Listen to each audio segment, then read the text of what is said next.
Alvin, ang sundalo. Credit to the author. 1681-88. Ang mga pangalan po na nandito ay galing sa mga name generator. Kaya kung meron man pagkakatulad sa mga pangalan ng totoong tao o lugar, ito ay tunay na hindi sinasadya. Matapos ang Sun's Flame ay sumanib sa True Origin, ito ay tinawag na Sun True Origin. Gayunpaman, ang Sun's Flame sa katawan ni Alvin ay hindi pa rin maituturing na tunay na Sun's Flame. Ang tunay na Sun's Flame ay ang Sun's Flame na pinagkadalubhasaan ng three-legged golden crow, Elder Hal, noong siya ay nasa kanyang kalakasan. Ito ay sikat sa Devata realm para sa kakayahang sunugin ang halos lahat.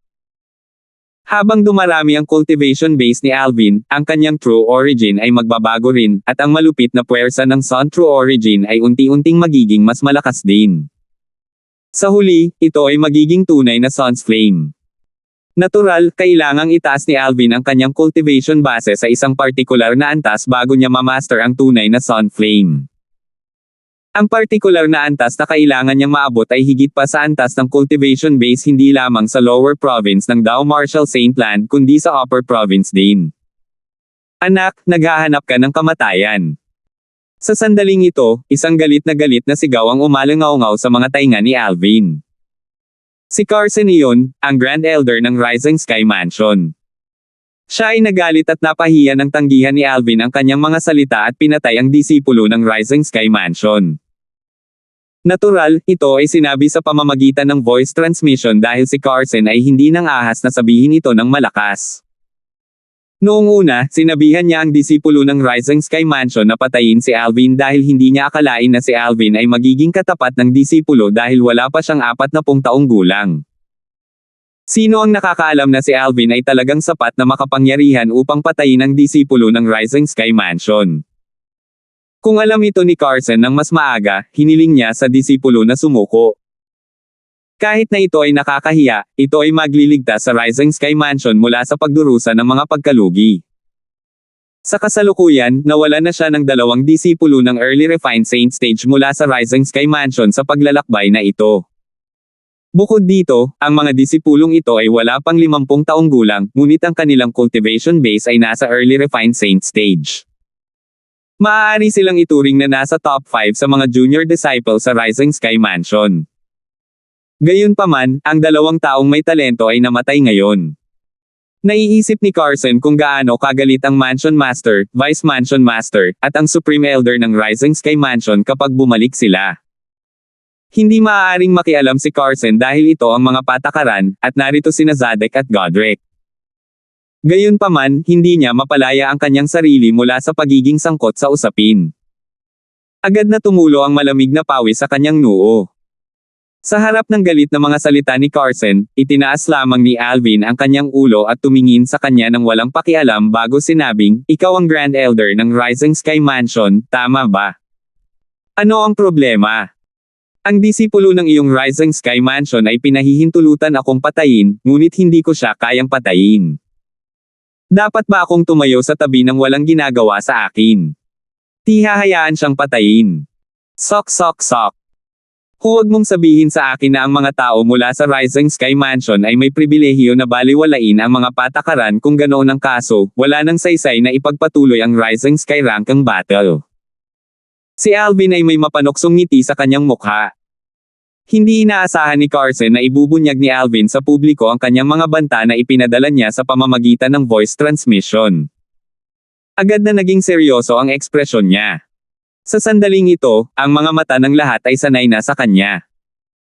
Ang ilan sa mga ito ay naglalaman ng mga pahiwatig ng pangungutya at ang ilan sa mga ito ay naglalaman ng mga pahiwatig ng galit. Matagal nang napagdesisyonan na ang pagpatay ay pinapayagan sa Rising Sky Rankang battle. Gayunpaman, ang Grand Elder ng Rising Sky Mansion ay nagbanta sa isang Sectless Cultivator para sa pagpatay sa isa sa kanyang sarili. Nangangahulugan ba ito na ang mga disipulo mula sa kanyang Rising Sky Mansion ay pinahintulutan na patayin ang mga Sectless Cultivator, ngunit hindi sila pinapayagang patayin ang mga disipulo mula sa Rising Sky Mansion? Anong bully? Ang mga Sectless Cultivator na naroroon sa eksena, kabilang si Gulliver, ay malamig na tumingin kay Carson. Marami pang ang mga tao ang nagsimulang kutsain siya. Sok sok. To think na siya ang Grand Elder ng Rising Sky Mansion. Paano siya naging napakaliit at nananakot sa isang sectless cultivator? Ang Rising Sky Mansion ay pinahihintulutan na pumatay ng ibang tao, ngunit ang ibang tao ay hindi pinapayagang pumatay sa kanilang mga tao. Napakalupit. Tama sa kanila na dalawa sa kanilang mga disipulo ang patay na. Nasa gitna tayo ng Rising Sky ranking battle, at malinaw na sinabi na pinahihintulutan ang pagpatay at kamatayan. Paano niya napagbabantaan ang isang tao sa pagkamatay ng kanyang sariling mga tao? Nakakahiya sa Rising Sky Mansion. Sa kasalukuyan, hindi lamang kinukutya ng mga sectless cultivator si Carson, ngunit maging ang mga tao mula sa ibang puwersa ay nakatingin din kay Carson na kakaiba. Maging sina Zadok at Godric ay nakatingin kay Carson na may seryosong ekspresyon. Ang paraan ng pagkilos ni Carson ay walang alinlangan na nagpukaw sa kanila at sa kanilang mga posisyon bilang mga pangunahing moderator ng Rising Sky Mansion.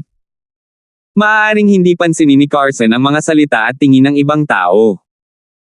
Gayunpaman, nang mapansin niya ang malamig na tingin sa mga mata ni Zadok at Godric, wala siyang ibang pagpipilian kundi ang kumalma.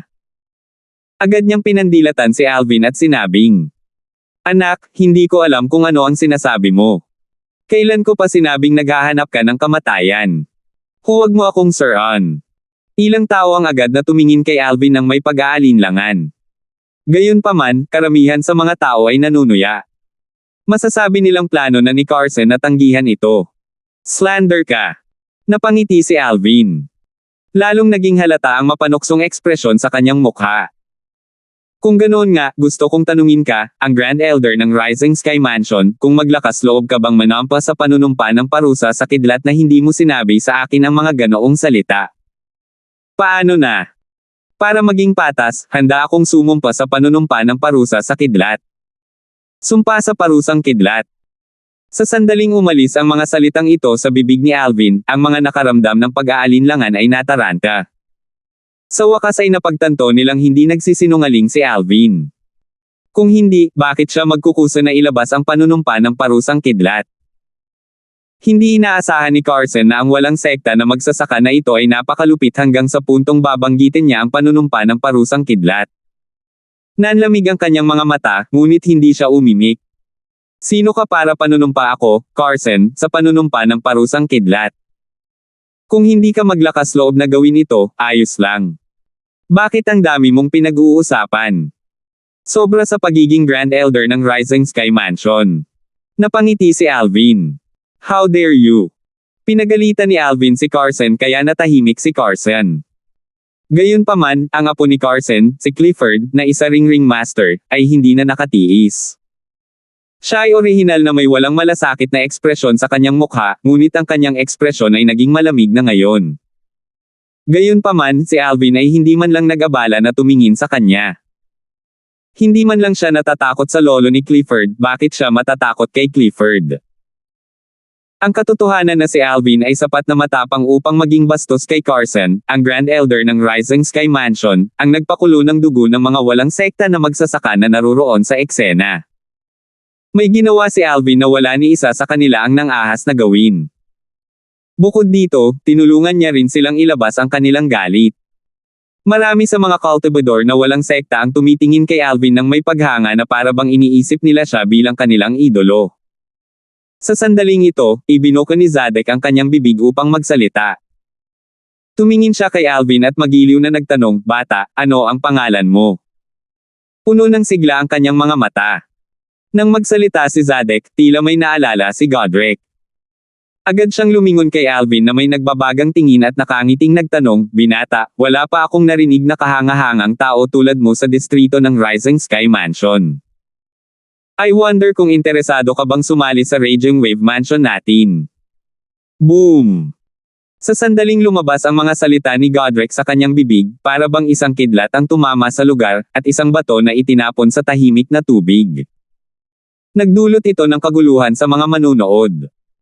Ang pangalawang elder ng Raging Wave Mansion ay talagang nagpaabot ng isang sanga ng oliba sa walang sekta na magsasaka na ito na pumatay sa disipulo ng Rising Sky Mansion. Bukod dito, ginawa niya ito sa harap mismo ni Carson, ang Grand Elder ng Rising Sky Mansion. Hindi ba siya natatakot na masaktan ng Rising Sky Mansion? Sa katunayan, ang dahilan kung bakit ginawa ito ni Godric ay dahil sa pressure. Nang makita niya kung gaano pala kaibigan si Zadek sa talentadong walang sekta na cultivator na ito, nahulaan na niya ang kanyang intensyon. Walang duda na gusto niyang i-recruit si Alvin sa kanyang Sky Hurdle Mansion. Ang mga mahuhusay na magsasaka na walang sekta ay palaging pinag-aawayan ng maraming malalakas na sekta.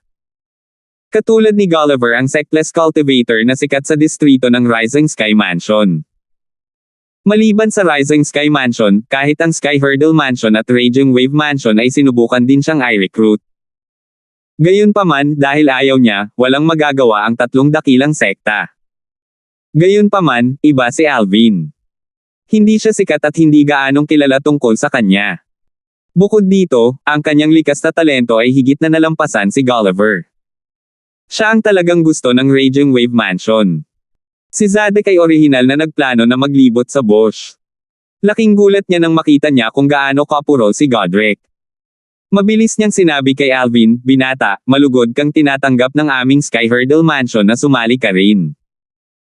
Hanggat sumali ka sa aming Sky Hurdle Mansion, bukod sa pagbibigay sa iyo ng aming pinakamahusay na mapagkukunan ng pagtatanim, paprotektahan ka pa namin hanggang sa lumakas ka pa." Napatingin si Zadek kay Carson. Kitang-kita ang kahulugan ng kanyang mga salita. Sinasabi niya kay Alvin na paprotektahan siya ng Sky Hurdle Mansion at hindi hahayaang saktan siya ng Rising Sky Mansion. Marahil, ang mga tao ng Rising Sky Mansion ay hindi nang ahas na gumawa ng kanilang mga galaw sa panahon ng Rising Sky Ranking Battle. Gayunpaman, sino ang nakakaalam kung ano ang kanilang gagawin sa sandaling matapos ang labanan? Kilala ni Zadek ang sectless cultivator na nakatayo sa harapan niya ay alam din ang tungkol dito. Nang makita ng mga tao si Zadek, ang Vice Mansion Master ng Sky Hurdle Mansion, na sinusubukan ding i-recruit si Alvin, muling nagkaroon ng kaguluhan. Gayunpaman, hindi na sila nagulat dahil ang mga salita ni Godric ay nakapagpawi ng labis na sorpresa. "Bata, hanggat pumapayag kang sumali sa Raging Wave Mansion, ang sinumang maglakas loob na hawakan ka ay magiging aking kaaway ni Godric." Tumango si Godric. Wala siyang balak na sumuko nang makita niya kung paano nagsalita si Zadek nang walang bahid ng pagmamataas upang kunin ang taong ito. Ang isang talentadong sectless cultivator ay palaging napakapopular. Sa kasamaang palad, sa likas na talento tulad ng sa akin, pabayaan ang isang 4th-rate na puwersa, kahit isang 5th-rate na puwersa ay hindi gusto sa akin. Napangiti ang isang walang sekta na magsasaka. Tama. Hindi tayo gusto ng 4th-rate at 5th-rate forces, at ayaw natin ng 6th-rate forces. Ito ang dilema na kinakaharap ng mga sectless cultivator, dagdag ng isa pang sectless cultivator. Muling nakuha ni Alvin ang atensyon ng mga tao nang patuloy siyang tumanggap ng mga imbitasyon ng Second Elder ng Raging Wave Mansion at ng Vice Mansion Master ng Sky Hurdle Mansion. Na-curious sila kung ano ang magiging desisyon niya. Sa likas na talento ni Alvin, naniniwala sila hanggat sumali siya sa Raging Wave Mansion o sa Sky Hurdle Mansion, hinding-hindi siya magiging masama ng dalawang malalaking puwersa kung manampa siya sa panunumpa ng parusang kidlat. Si Carson, ang Grand Elder ng Rising Sky Mansion ay naging seryoso na ngayon. Paanong hindi ito magiging libingan? Sinubukan talaga ni Zadek at Godric na i-recruit ang taong pumatay sa mga disipulo ng Rising Sky Mansion. Batay sa kanilang mga salita, nilayon din nilang protektahan siya. Nakakalungkot, pero wala siyang masabi kahit galit na galit siya. Kung siya ang nasa posisyon ni Zadek at Godric, ganoon din ang ginawa niya. Kahit na ayaw niyang aminin ito, kinailangan niyang aminin ang malayong sectless cultivator bago siya ay may nakakagulat na mataas na likas na talento. 1682. Kung hindi papatayin ng taong iyon ang disipulo mula sa Rising Sky Mansion, handa sana siyang isantabi ang kanyang kay-abangan para i-recruit din siya sa Rising Sky Mansion. Ngumiti si Alvin kina Zadek at Godric bago sinabi sa kanila ang kanyang peking pangalan. Kasabay nito, idinagdag niya, "Salamat sa labis na pag-iisip mo sa akin, Vice Mansion Master Ren at Elder Lantern." Tungkol naman sa pagsali sa Sky Hurdle Mansion at Raging Wave Mansion, ito ay isang mahalagang bagay sa akin. Okay lang ba sa akin na pag-isipan itong mabuti at bigyan kayong dalawa ng sagot pagkatapos ng Rising Sky Ranking Battle? Pag-isipan mo. Sa sandaling lumabas ang mga salita ni Alvin sa kanyang bibig, agad na nagliwanag ang mga mata ni Zadek at Godric. Natural, alam nila kung ano ang ipinahihiwatig ng kanyang mga salita. Hindi niya tinanggihan ang mga ito kaya may pagkakataon pa. Agad na nagkatinginan sina Zadek at Godric, at nakita nila ang mga spark sa mata ng isa't isa. Bagamat hindi tinanggihan ni Alvin ang kanilang mga imbitasyon, sa huli ay kailangan niyang pumili sa kanilang dalawa. Dahil dito, tila na puno ng amoy ng pulbera ang pagitan nila. Natural, alam nila kahit na may intensyon si Alvin na sumali sa isang sekta, kailangan din niyang isaalang-alang ang mga kondisyon na inaalok nilang dalawa. Gaya nga ng kasabihan, maingat na pinipili ng isang matalinong ibon ang puno nito. Dahil sa kadahilanang ito, pareho silang nagsimulang mag-isip ng limitasyon ng mga bagay na maaari nilang ialok. Talagang hindi kasimple. Kinumpirma ng Flowery Monk na si Alvin ay hindi isang simpleng tao pagkatapos ng Golden Brilliance Territory na hindi maarak ng karamihan sa mga mata ng mga tao na nabuo sa paligid niya. Hindi niya makita ang buong teritoryo ni Alvin. First time niyang makatagpo ng ganitong kakaibang teritoryo. Sa huli, ang disipulo mula sa Rising Sky Mansion ay nawala pa nga ng walang bakas. Ang Mon na ito ay hindi isang ordinaryong tao. Sa grupo ng mga tao mula sa Puryang Shrine, nagliwanag ang mga mata ni Solomon habang nakatingin kay Alvin. Dati, napansin niya si Alvin. Gayunpaman, dahil nag-iisa lang si Alvin, kaya kitang-kita ang kanyang hitsura. Sa sandaling ito, napagtanto niya na sa mga tuntunin ng lakas, ang taong ito na kasing sira ni Gulliver ay malamang na hindi mas mababa kay Gulliver. Tinitigan ni Gulliver si Alvin ng masalimuot na tingin. Dahil nagpakita na si Alvin, nagkaroon siya ng magandang impresyon sa kanya. Gayunpaman, batay sa mga salita ni Alvin, tila handa siyang sumali sa Sky Hurdle Mansion o Raging Wave Mansion. Agad nitong nalaglag ang kanyang impresyon kay Alvin. Hindi niya gusto ang malalaki at makapangyarihang mga sekta na iyon. Kung hindi, hindi sana siya nanatiling isang sectless cultivator ng ganoon katagal. Sa kanyang likas na talento, hindi imposibleng makapasok siya sa isang fourth-rate na puwersa. Bukod dito, kung handa siyang manampa sa panunumpa ng parusang kidlat, buong puso pa siyang aalagaan ng puwersa. Si Alvin ay, natural, walang kamalay-malay sa mga iniisip ni Gulliver. Sa kasalukuyan, naguguluhan siya sa kawalan ni JC, ang young mansion master ng Rising Sky Mansion. Halos tanghali na ngayon. Ang tanging tao na hindi pa nakapasok sa ring ay tila ang Flowery Monk at Solomon. Ang bulong-bulungan ay nagsasabi na si JC ay lubos na ambisyoso at hinahangad ang posisyon ng Mansion Master sa Rising Sky Mansion. Imposibleng hindi siya dumating.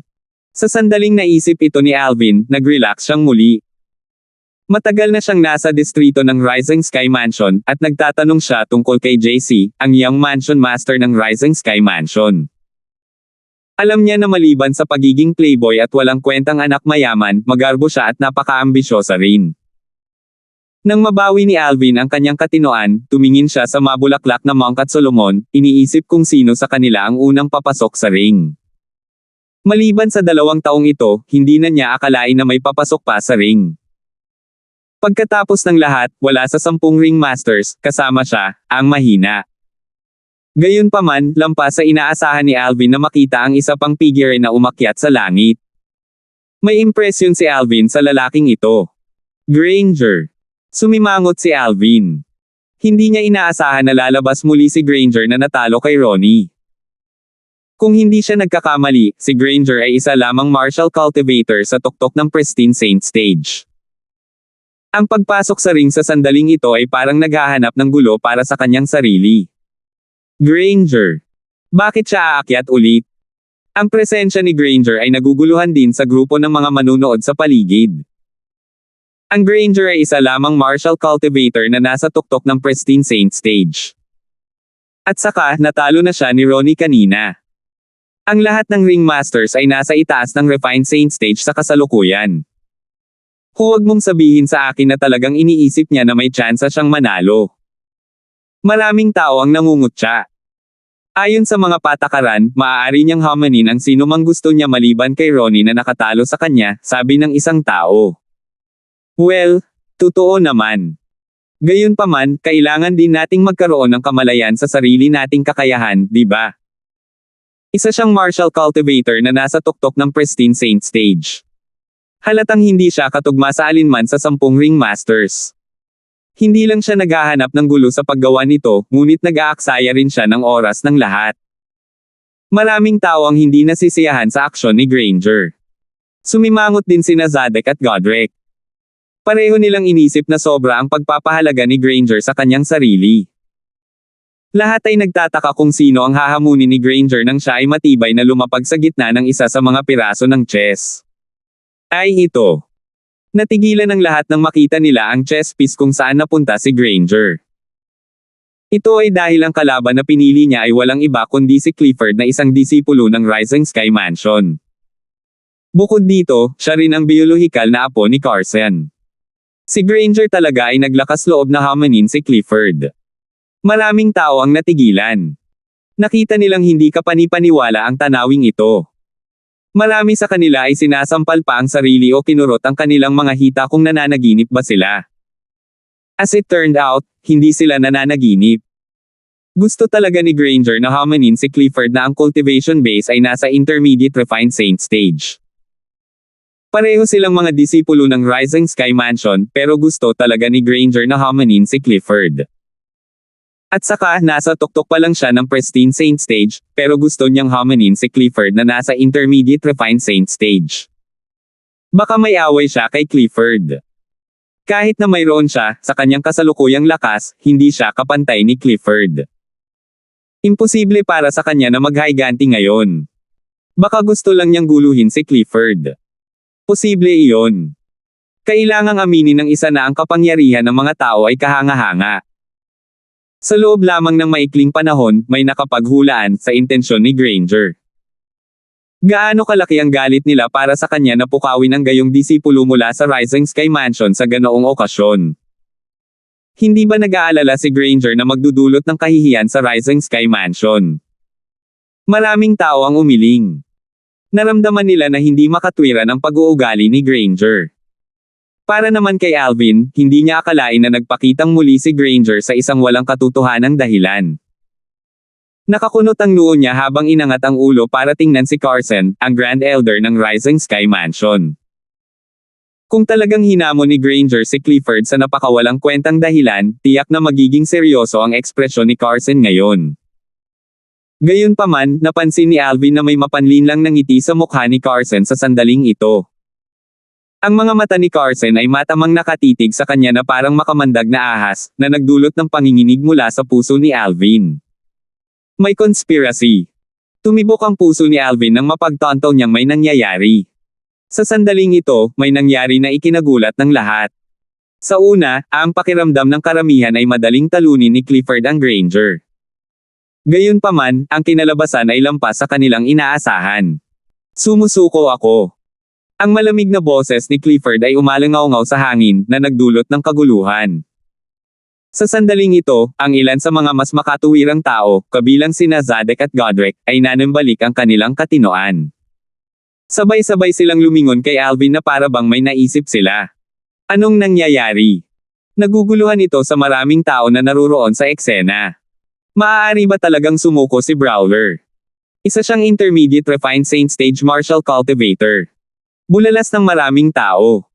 Huwag mong sabihin sa akin na gagamitin niya ang pamamaraang ito para bigyang daan ang Granger para may rank siya sa Rising Sky ranking. Maraming tao ang tumingin kay Clifford ng kakaiba. Siya ay baliw. Paano niya hahayaang marank ang Granger sa Rising Sky ranking sa ganoong paraan? Sa katunayan, may ilang mga powerhouse ng early refined Saint stage sa mga taong na-disqualify kanina. Kung aakyat ang mga taong ito ngayon, matatalo pa rin si Granger at mawawala ng pwesto. Maraming tao ang nag-usap sa kanilang sarili. Akala nila ay baliw si Clifford sa paggawa nito. Gayunpaman, hindi nagtagal, tumahimik sila. Ito ay dahil pagkatapos aminin ni Clifford ang pagkatalo, nakita nilang hindi na siya bumalik sa grupo ng mga tao mula sa Rising Sky Mansion. Sa halip, lumipad siya sa isa sa malalaking piraso ng chess at unti-unting bumaba dito. Nakatayo siya sa tapat ng kanyang kalaban. Malinaw na inilalabas niya ang kanyang hamon sa kanyang kalaban. Nakikita ko. Sa sandaling ito, maraming mga tao ang kumatok sa kanilang sariling mga ulo habang ang realisasyon ay bumangon sa kanila. Nag-iikot sila sa napakalaking bilog para lang hamanin ni Clifford si Mon. Si Mon ang peking pangalan na kasalukuyang ginagamit ni Alvin. Hindi lang niya pinatay ang disipulo ng Rising Sky Mansion kanina, ngunit na-provoke pa niya ang Grand Elder ng Rising Sky Mansion at hindi pinansin si Clifford. Naaamoy ng mga tao sa eksena ang amoy ng pulbere na nagmumula sa katawan ni Clifford. Alam nilang gustong labanan ni Clifford si Alvin at posibleng patayin siya. Mukhang nagalit talaga si Mon sa kanya. Kung hindi siya sabik na kalabanan siya. Sa katunayan, makakalaban pa rin niya si Mon pagkatapos ma-finalize ang 10 tao para sa totoong Rising Sky ranking battle dahil kailangan pa nilang lumaban para sa partikular na rango, sabi ng isang tao. Mali ka. Sa totoo lang, napakatalino ni Clifford na gawin ito. Huwag kalimutan na kapag napagdesisyonan na ang 10 pangalan para sa Rising Sky ranking, ang mga moderator ay maaaring makialam sa laban upang magpasya sa rango sa ibang pagkakataon. Madalang na may namamatay sa tunay na Rising Sky ranking battle, sigaw ng isang tao. Tama ka. Nakalimutan ko na ito. Sa katunayan, ito ang pinakamagandang oras para pumatay ng tao sa Rising Sky ranking battle. Kung tutuusin, ang 10 pangalan ay hindi pa napagdesisyonan.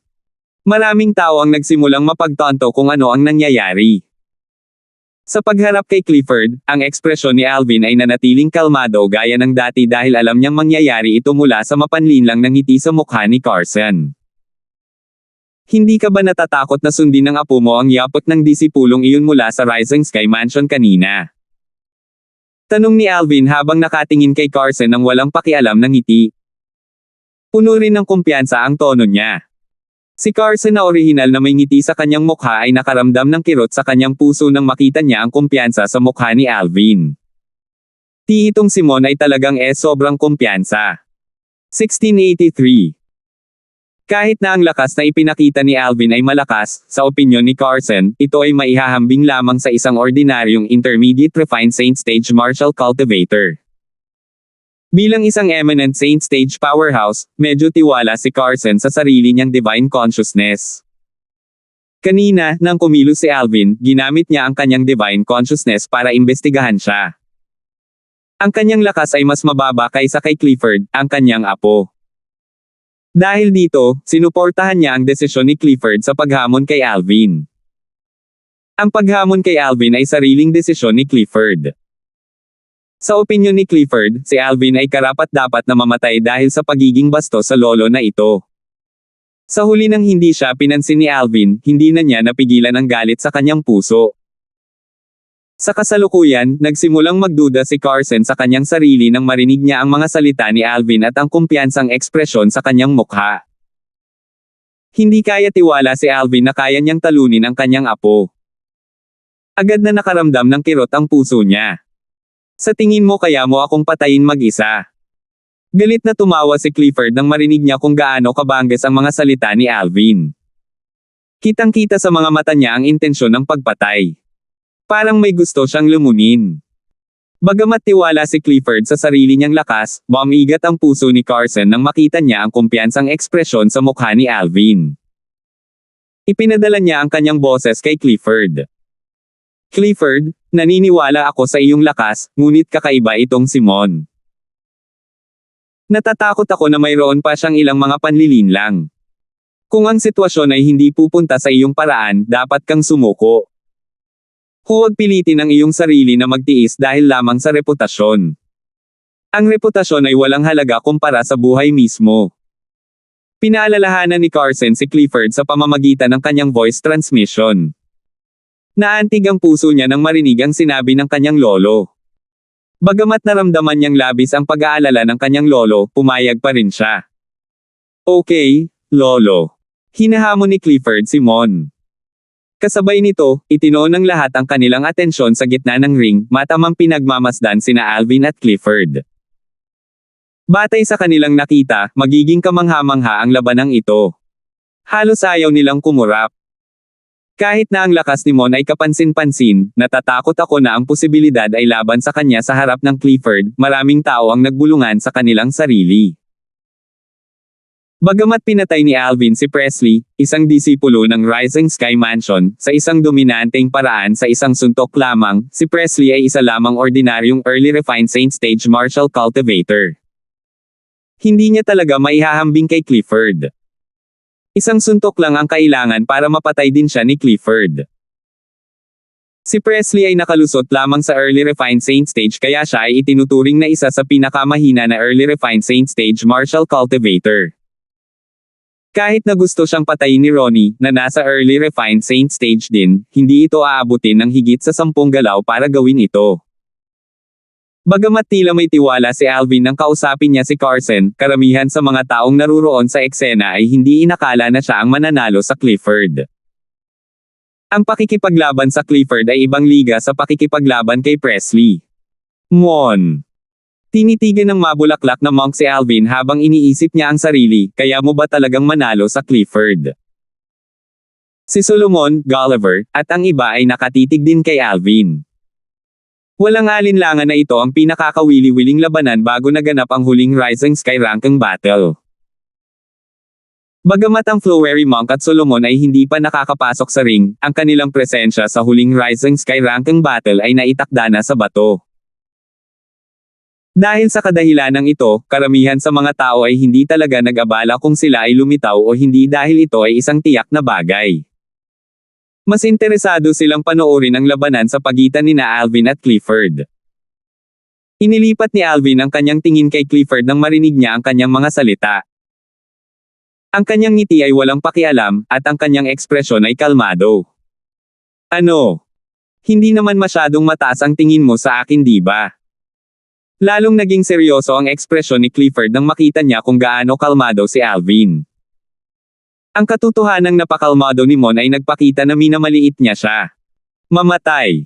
Malamig na sigaw ni Clifford habang ginagawa niya ang kanyang paggalaw. Tila nag-transform siya sa isang itim na goshawk na may mga nakabukang pakpak habang sinisingil niya si Alvin. Nayanig ang langit sa kanyang paggising. Sa sandaling pinakilos niya ang kanyang tunay na pinagmulan, lumitaw din ang kanyang teritoryo. Sa sandaling lumitaw ang teritoryo, itinaas niya ang kanyang kanang kamay. Di nagtagal, lumitaw ang isang maliit na bola na pinagsama-sama mula sa kanyang true origin. Sa sandaling lumitaw ito, matako na nilamon ng bola ang enerhiya sa loob ng lugar sa loob ng 100 metrong radius ng Clifford. Ang teritoryo ay nag-vibrate habang ang tuloy-tuloy na daloy ng enerhiya ay umagos sa maliit na bola sa kamay ni Clifford, na naging dahilan upang ang maliit na bola ay lumiwanag ng napakatalino na tila ito ay nagbago sa isang maliit at maliwanag na araw na nasilaw sa mga mata. Sa prosesong ito, ang tunay na pinagmulan sa katawan ni Clifford ay tuloy-tuloy din na tumalon sa maliit na bola. Maaaring sabihin na ang bola ay naglalaman ng lahat ng lakas ni Clifford ngayon. Sa sandaling gumawa siya ng kanyang paglipat, ito ay magiging walang awa at walang reserba. Maliwanag na bagamat may tiwala siyang matatalo niya si Alvin, nag-iingat din siya. Mula sa sandaling nabuo ang maliit na bola at hinigop ang kanyang sariling enerhiya at teritoryo, lahat ng ito ay naganap lamang sa isang kisap mata. Ay iyan ang space-shattering origin detonation. Nanlaki ang mga mata ni Zadek sa gulat. Ang space-shattering origin detonation ay isang nakakasakit na pamamaraan sa Earth-rank prominent Saint-grade martial tactic. Nang makita niya si Clifford na kumilos, masasabi niyang nalinang na niya ang space-shattering origin detonation sa pinakamataas na yugto ang impeccable stage. Tanging ang space-shattering origin detonation na nakultivate hanggang sa pinakamataas na stage ang makapag-consolidate ng true origin ball sa maikling panahon. Space-shattering origin detonation. Nang makita ito, naging seryoso rin ang ekspresyon ni Godric. Nakilala rin niya ang space-shattering origin detonation at alam niya na isa ito sa pinakamakapangyarihang offensive technique sa Earth-rank Saint-grade martial tactic sa Rising Sky Mansion. Bilang isang eminent Saint Stage powerhouse, masasabi ni Godric sa isang sulyap na ang kontrol ni Clifford sa space-shattering origin detonation ay umabot na sa impeccable stage. Mon, mag-ingat. Ito ang space-shattering origin detonation. Sa mga tuntunin ng puwersa, maaari itong ituring na isa sa tatlong nangungunang mga diskarte sa OpenSIBA sa iba't ibang Earth-rank Saint-grade martial tactics sa Rising Sky Mansion. Tingnan ang space-shattering origin detonation na ibinabato ni Clifford ngayon, maliwanag na nakuha na niya ito sa pinakamataas na stage. Sa sandaling ito, dalawang boses ang umalangaw sa mga tainga ni Alvin. Ang nilalaman ng mensahe ay ganap na pareho. Masasabi niyang ang mga paalala ay mula kina Zadek at Godric. Natural, alam niya kung bakit ang ganda ng paalala ng mga ito sa kanya.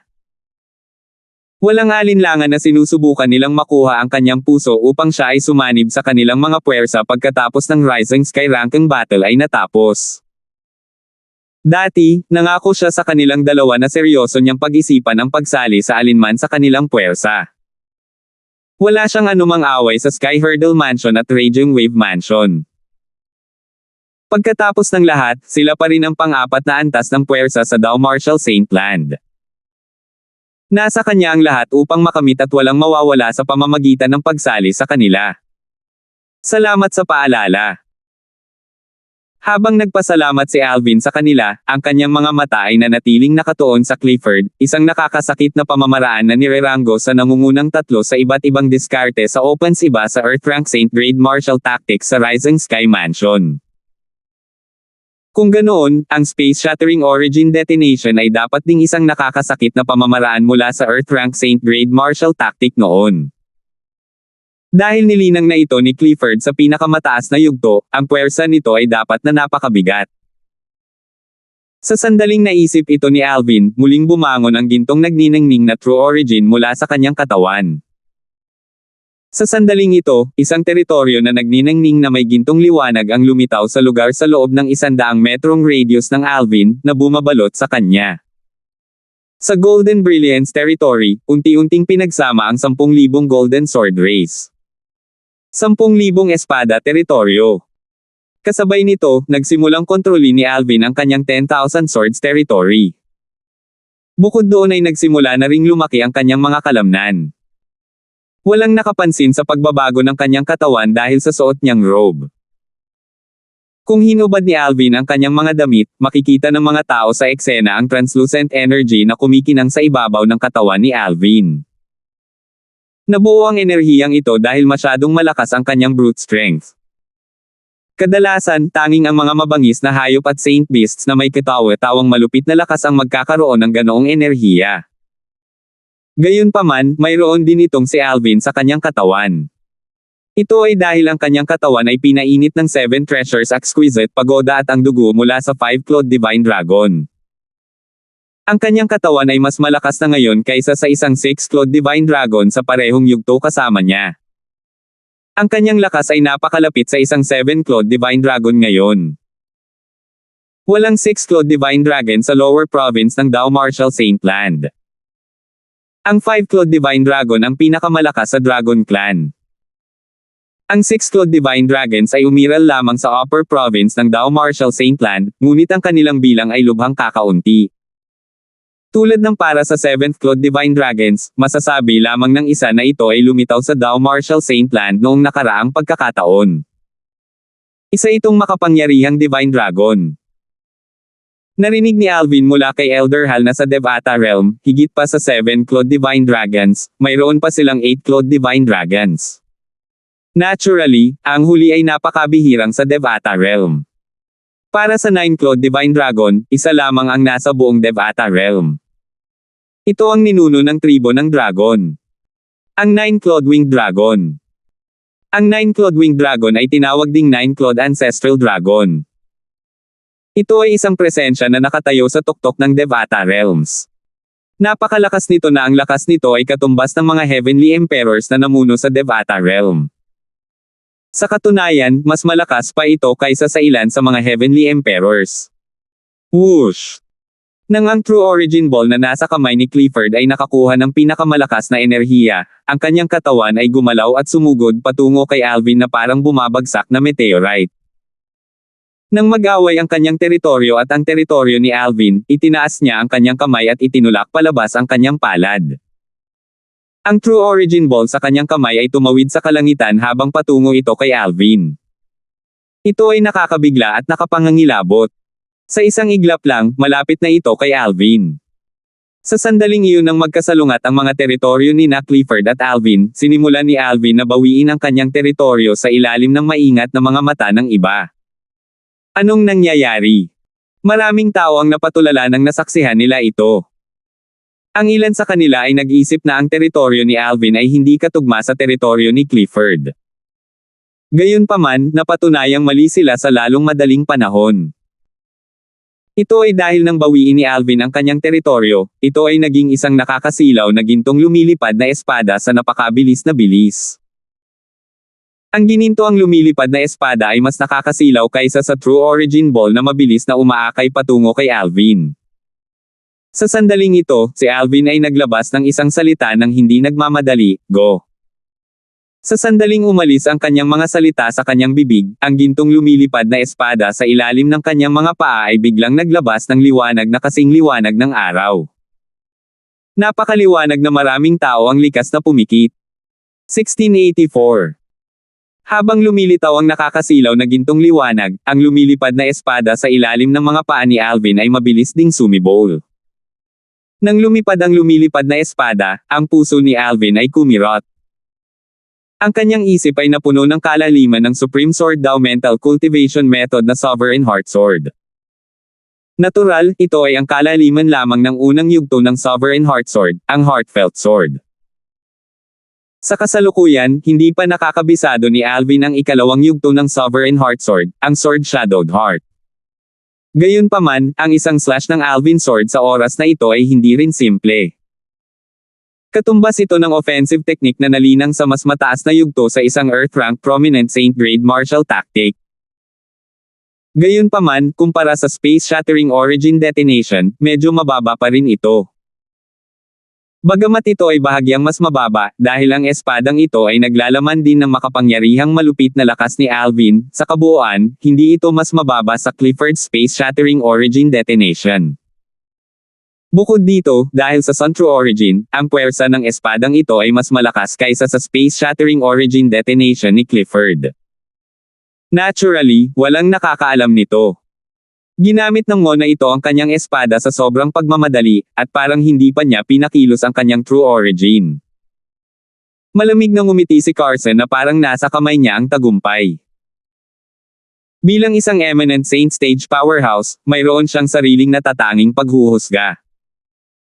Sa kanyang opinyon, hindi magagawang pakilusan ni Alvin ang kanyang tunay na pinagmulan sa napakaikling panahon, dahilan para hindi niya mailabas ang kanyang buong lakas. Hindi lang si Clifford, maging sina Zadek, Godric, at iba pa ay ganoon din ang iniisip. Gayunpaman, paano nila malalaman na hindi kailangan ni Alvin ng maraming oras para pakilusan ang kanyang True Origin dahil nabuksan na niya ang 79 na Saint Vein sa kanyang katawan? Sa Dao Martial Saintland, ang pagbubukas ng 81 Saint Veins ay itinuturing na isang kahangahangang gawa. Bukod dito, sa kasaysayan ng Dao Martial Saintland, 2 tao lamang ang nakapagbukas ng 81 Saint Veins. Gayunpaman, nalampasan sila ni Alvin.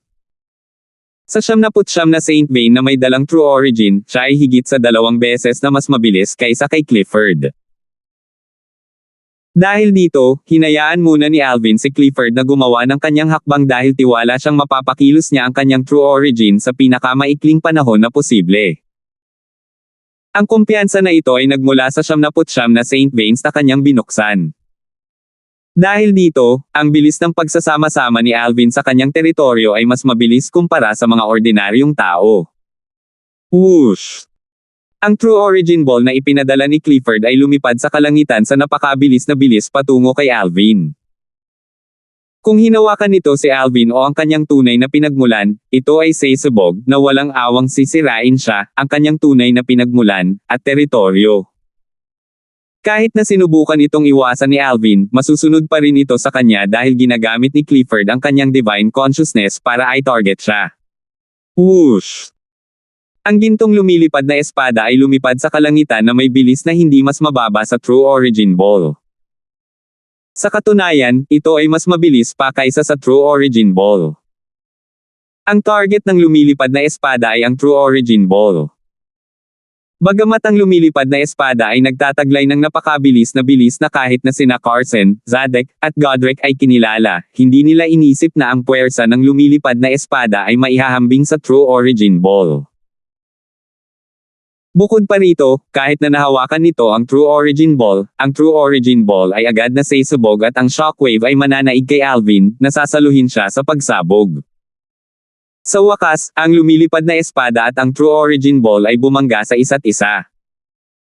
Sa katunayan, bago sila bumangga, ang chi field sa kanilang paligid ay bumangga na naging sanhi ng panginginig ng hangin na tila mapunit ang espasyo.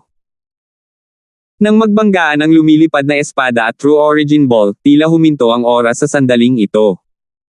Boom! Isang nakakabinging pagsabog na parang bumagsak ang langit ang umalangaw-ngaw sa hangin. Sa segundong ito, agad na pumutok ang eardrums ng Marshall at Dow cultivators na may mababang cultivation base.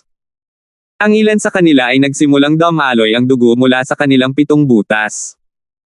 Maging ang mga mukha ng pristine Saint Stage Marshall at Dow cultivators na naruroon sa eksena ay namumula. Ito ay maliwanag na ang pagsabog ay naapektuhan din sila. Nang tumunog ang pagsabog, ang espasyo malapit sa Alvin ay ganap na nabalot ng gintong liwanag.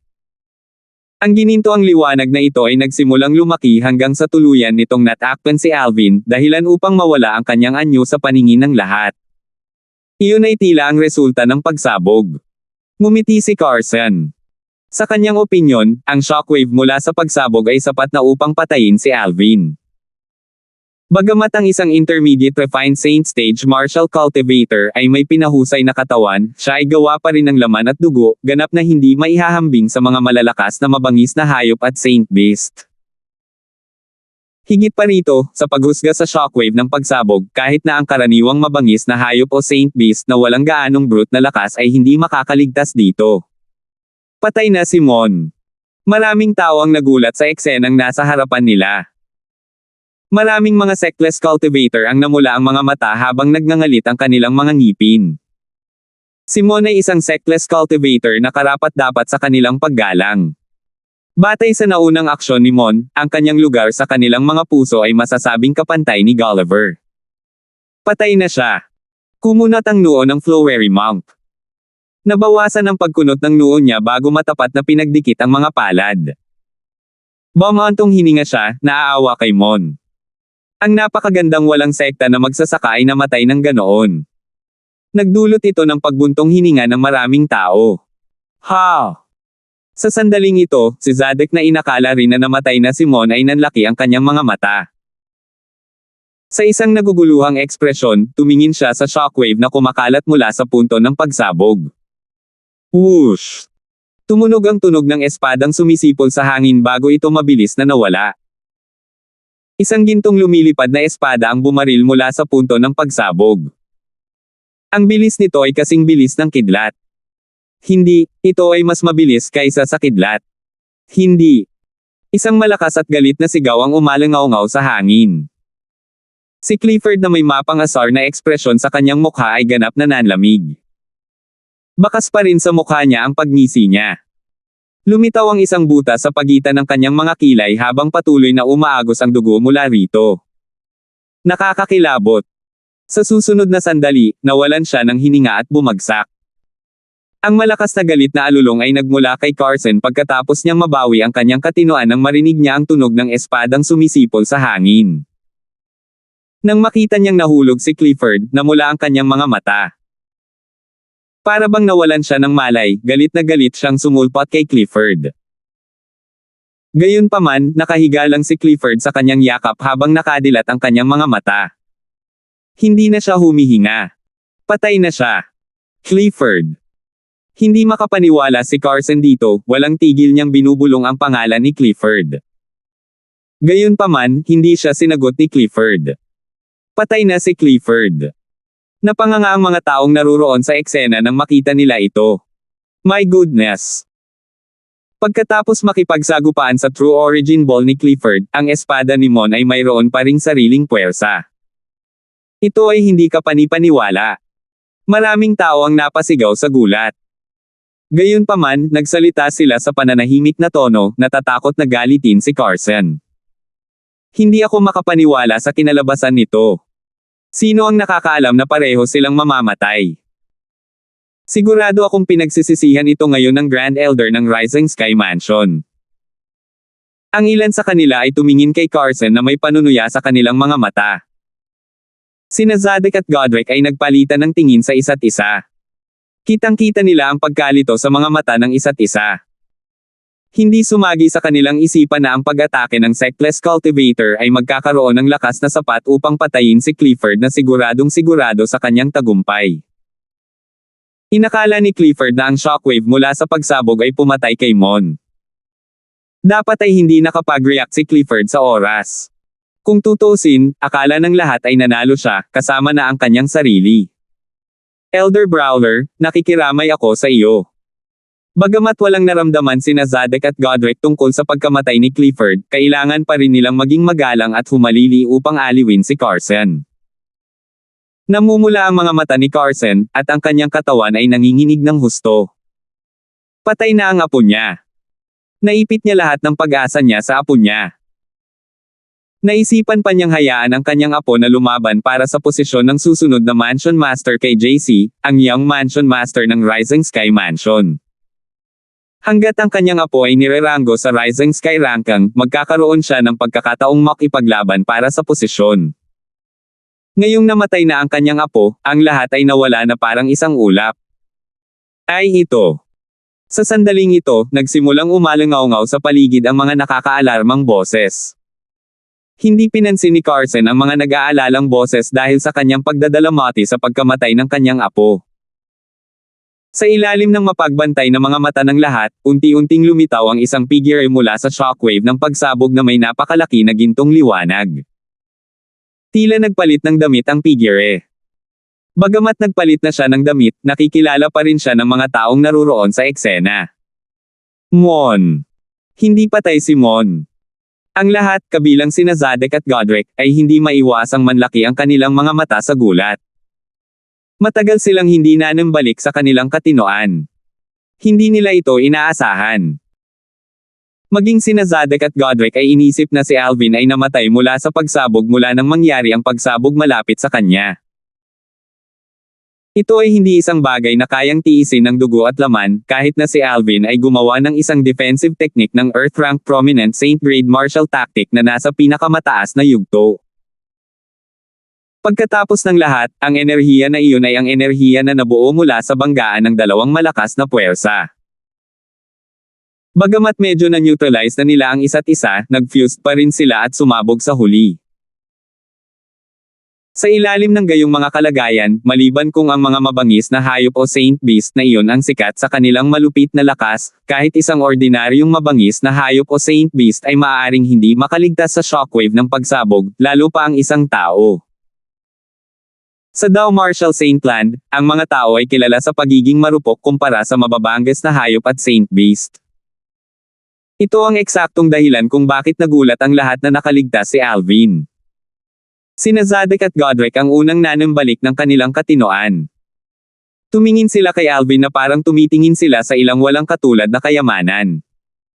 Natitiyak nila mula noong pagsabog, walang Dao Talisman o Saint Inscription ang ginamit. Sa madaling salita, ginamit ni Alvin ang sarili niyang lakas para protektahan ang sarili mula sa shockwave ng pagsabog. Pareho silang nagulat pero nagulat sila. Natarante sila na nagawang makaligtas ni Alvin. At nagulat sila dahil nakatagpo sila ng isang kahangahangang binata na isang walang sekta na magsasaka. Nangangahulugan ito na nagkaroon sila ng pagkakataong i-recruit siya sa kanilang mga sekta.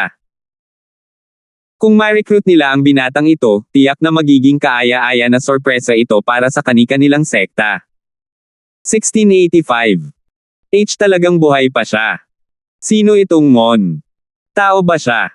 Kung iisipin ay nakaligtas siya sa napakalaking pagsabog. Tignan mo siya. Medyo namumutla lang siya. Tsaka parang hindi naman siya nasaktan pagkatapos magpalit ng bagong set ng damit. Don't tell me gumamit siya ng high-grade Dao Talisman kanina. Imposible. Walang pagbabago mula sa alinmang Dao Talisman o Saint Inscription kanina. Sa palagay ko ay hindi siya gumamit ng anumang tulong na panlabas. Isa-isang nanumbalik ang mga taong naruroon sa eksena. Nagbulungan sila sa isa't isa, at tumingin sila kay Alvin na parang nakakita ng multo. Ang mabulaklak na monk ay labis na namangha. Tumingin siya kay Mon, natulala. Life ba talaga si Elmon? Ang grupo ng mga Sectless Cultivator na orihinal na inakala na namatay na si Alvin ay nakangiti ngayong nakita nilang hindi siya nasaktan. Marami sa kanila ang nasa sabik na sinimulan pa nilang isigaw ang kanyang pangalan. Natural, Mon ang tawag nila sa kanya, ang peking pangalan na ginagamit niya. Huminga ng malalim si Alvin bago siya kumalma. Hindi ako makapaniwala na nakakatakot ang teknik na ginamit ni Clifford. Agad na tumingin si Alvin kay Clifford na nasa yakap ni Carson. Upang maging mas tumpak, ang bangkay ni Clifford na nasa yakap ni Carson. Kung hindi dahil sa katotohanan na ang aking katawan ay kasalukuyang mas malakas kaysa sa Six-Clawed Divine Dragon sa tribo ng dragon, namatay na ako. Nakaramdam si Alvin ng nagtatagal na takot sa kanyang puso nang maalala niya ang nangyari kanina. Nang mangyari ang pagsabog at kumalat ang shockwave, naramdaman niyang binalot ng nakakatakot na enerhiya ang buong katawan niya. Nawasak ang robe sa kanyang katawan, at ang shockwave ay muling bumagsak sa kanyang katawan ng malakas. Pakiramdam ko ay 1,000 martilyo ang humahampas sa kanyang katawan. Mapalad siya dahil malakas ang katawan niya para matiis ito. Kung hindi, siya ay naging alabok. Ngumisi si Alvin nang damapo ang kanyang tingin kay Carson. Sa kanyang opinyon, ang paghamon ni Clifford, apo ni Carson, ay walang pinagkaiba sa pagbagsak ng bato sa sarili niyang mga paa. Naghuhukay lang siya ng sarili niyang libingan. Pagkatapos nito, tumingin si Alvin kina Zadok at Godric para ipahayag ang kanyang pasasalamat. Bagamat hindi pa rin siya magpapakita ng anumang awa kay Clifford kahit wala ang kanilang paalala, nagpapasalamat siya sa kanila para sa kanilang mabait na intensyon. Little Brother Mon, hindi ako makapaniwala na napakalakas mo. Paano mo nagawang makatakas ng hindi nasaktan kanina? Tinanong ni Zadok si Alvin gamit ang voice transmission. Napuno ng kalituhan ang tono niya. Napuno rin ng curiosity ang tono ni Godric nang tanungin niya si Alvin. Sa harap ng kanilang mabuting hangarin at mga tanong, si Alvin ay nagpasikat lamang ng isang misteryosong ngiti. Nang makita nila ito, ngumiti lang sila ng pilit at hindi na nagtanong pa. Masasabi nilang ayaw magpahayag ni Alvin ng anuman, at sapat na ang kanilang katinoan para hindi na siya tanungin pa. Pagkatapos ng lahat ay may kanya-kanyang sekreto. Kung patuloy nilang guguluhin siya ng mga tanong, hindi lamang sila makakakuha ng anumang sagot, ngunit maaari pa silang mag-iwan ng masamang impresyon kay Alvin. Pareho silang sabik na itali si Alvin sa kani-kanilang puwersa. Natural, ayaw nilang mag-iwan ng masamang impresyon kay Alvin. Buhay pa siya. Kasabay nito, si Carson na unti-unting nanumbalik sa katinoan pagkatapos ng kalungkutan ng pagkawala ng kanyang apo ay narinig ang mainit na talakayan sa kanyang paligid. Nabigla siya sa nilalaman ng talakayan. Nanginginig ang katawan niya nang lumingon siya. Agad niyang nakita si Alvin na ganap na hindi nasaktan. Galit na galit siya habang nakatitig kay Alvin. Parang lalabas na ang mga mata niya sa mga saksakan nito. Imposible. Ito ang unang ideya na pumasok sa kanyang isipan nang makita niyang buhay pa si Alvin. Ang napakalaking puwersang iyon mula sa pagsabog ay hindi isang bagay na maaaring hadlangan ng Intermediate Refined Saint Stage Martial Cultivator. Gaano man kalakas ang kanyang defensive technique, hindi niya ito maharangan. Kaakibat ng kanyang katawan na gawa sa laman at dugo, ganap na imposible para sa kanya na matiis ang pagsabog at ang shockwave nito. Gumamit ka ba ng Dao Talisman? Inakala ni Carson na gumamit si Alvin ng Dao Talisman kahit na wala siyang ideya kung paano niya nakuha ang gayong mataas na uri ng Dao Talisman. Kahit sa kanilang Rising Sky Mansion, mayroon lamang silang ilang Dao Talisman na maaaring hamarang sa ganoong kalakas na puwersa. Hindi mapakali si Alvin na sagutin ang tanong ni Carson. Elder Brawler, si Mon ay hindi gumamit ng anumang Dao Talisman at wala siyang ibang panlabas na tulong. Kung gumamit siya ng ilang panlabas na tulong, imposibleng hindi ito makita ng isang tulad mo na nasa Eminent Saint Stage, sabi ni Zadok na nakakunot ang noo habang nakatingin kay Carson. Tama, Elder Brawler. Si Mon ay hindi gumamit ng anumang panlabas na tulong, bulong ni Godric. Sa katunayan, likas na inakusahan ni Carson si Alvin ng paggamit ng Dao Talisman. Ngayong naisip na niya ito, sigurado siyang hindi gumamit si Alvin ng anumang Dao Talisman. Mula sa simula hanggang sa katapusan, ang Divine Consciousness na kanyang iniunat ay hindi nakakita ng anumang pagbabago na maaaring nagmula sa isang Dao Talisman o Saint Inscriptions. Huminga ng malalim si Carson habang nakatingin kina Zadek at Godric. Sa susunod na sandali, ang tunay na pinagmulan sa kanyang katawan ay nanginig habang siya ay sumusugod patungo kay Alvin. Sa sandaling ito, ang nakakatakot na true origin ni Carson ay nawala sa kanyang katawan. Ang aura ng isang eminent saint stage powerhouse ay lumabas at naging sanhi ng pag-vibrate ng hangin, na nagdulot ng mga ripple sa hangin na tumangay sa lahat ng direksyon. Ang mga martial at Dao cultivators na hindi pa nakarating sa saint stage sa paligid ay natamba dahil dito. Ang ilan sa pristine saint stage martial at Dao cultivators na ang cultivation base ay mas mahina ay napilitan ding umatras ng tuloy-tuloy sa malayo. Ay ito. Ang biglaang pagkilos ni Carson ay hindi nagbigay ng panahon sa mga tao para mag-react. Nakita lang nila siyang naglalaho sa harap ng kanilang mga mata. Ang mga hindi nakakakita sa figure ni Clifford ay walang iba kundi ang mga matataas na opisyal ng 3 dakilang 5th rate na puwersa at ilan sa mga powerhouse mula sa 3 dakilang 4th rate na puwersa. Ang aura ng isang eminent saint stage powerhouse ay lumabas at agad na nakalock kay Alvin. Sa sandaling ito, naramdaman ni Alvin na parang nakagapos ang kanyang buong pagkatao. Maging ang Sun True Origin sa kanyang katawan ay pinigilan hanggang sa bumagal ang takbo nito. Hindi niya ito kayang pakilusin. Nangyari ito dahil pinipigilan siya ng aura ni Carson, at kung gaano kabilis kumilos si Carson. Samantala, ang bilis ni Alvin sa pagpapakilos sa kanyang True Origin ay patuloy na bumaba.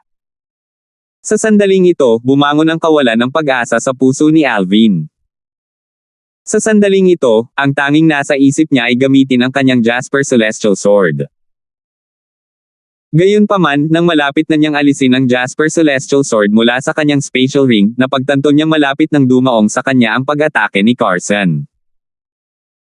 Hindi na siya magkakaroon ng panahon para ipasok ang kanyang tunay na pinagmulan sa Jasper Celestial Sword, lalo na sa paghawak nito ng buong lakas. Huwag mong sabihing mamamatay ako dito.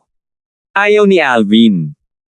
Kung bibigyan siya ng 1 o 2 paghinga, magagamit niya ang lahat ng kanyang lakas para gamitin ang Jasper Celestial Sword at pigilan ang pag-atake ni Carson. Bagamat hindi niya magagawang patayin si Carson gamit ang Jasper Celestial Sword, maaari niyang harangan ang bahagi ng kanyang pag-atake. Baka may pagkakataon siyang mabuhay kung ganoon nga. Kung nagawa niyang harangan ang pag-atake, naniniwala siyang hindi rin tatayo sa gilid sina Zadek at Godric. Sa kasamaang palad, huli pa rin siya. Kung maaari lang niyang ilabas ang kanyang Jasper Celestial Sword isang hakbang lang at ipasok ang lahat ng kanyang tunay na pinagmulan dito, wala sana siya sa ganitong posisyon. Hindi sumagi sa isip niya na mababaliw si Carson at aatake siya rito. Pagkatapos ng lahat, ang mga patakaran ng Rising Sky Ranking Battle ay hindi nagpapahintulot sa kanya na maghiganti dahil pinahintulutan ang pagpatay at kamatayan.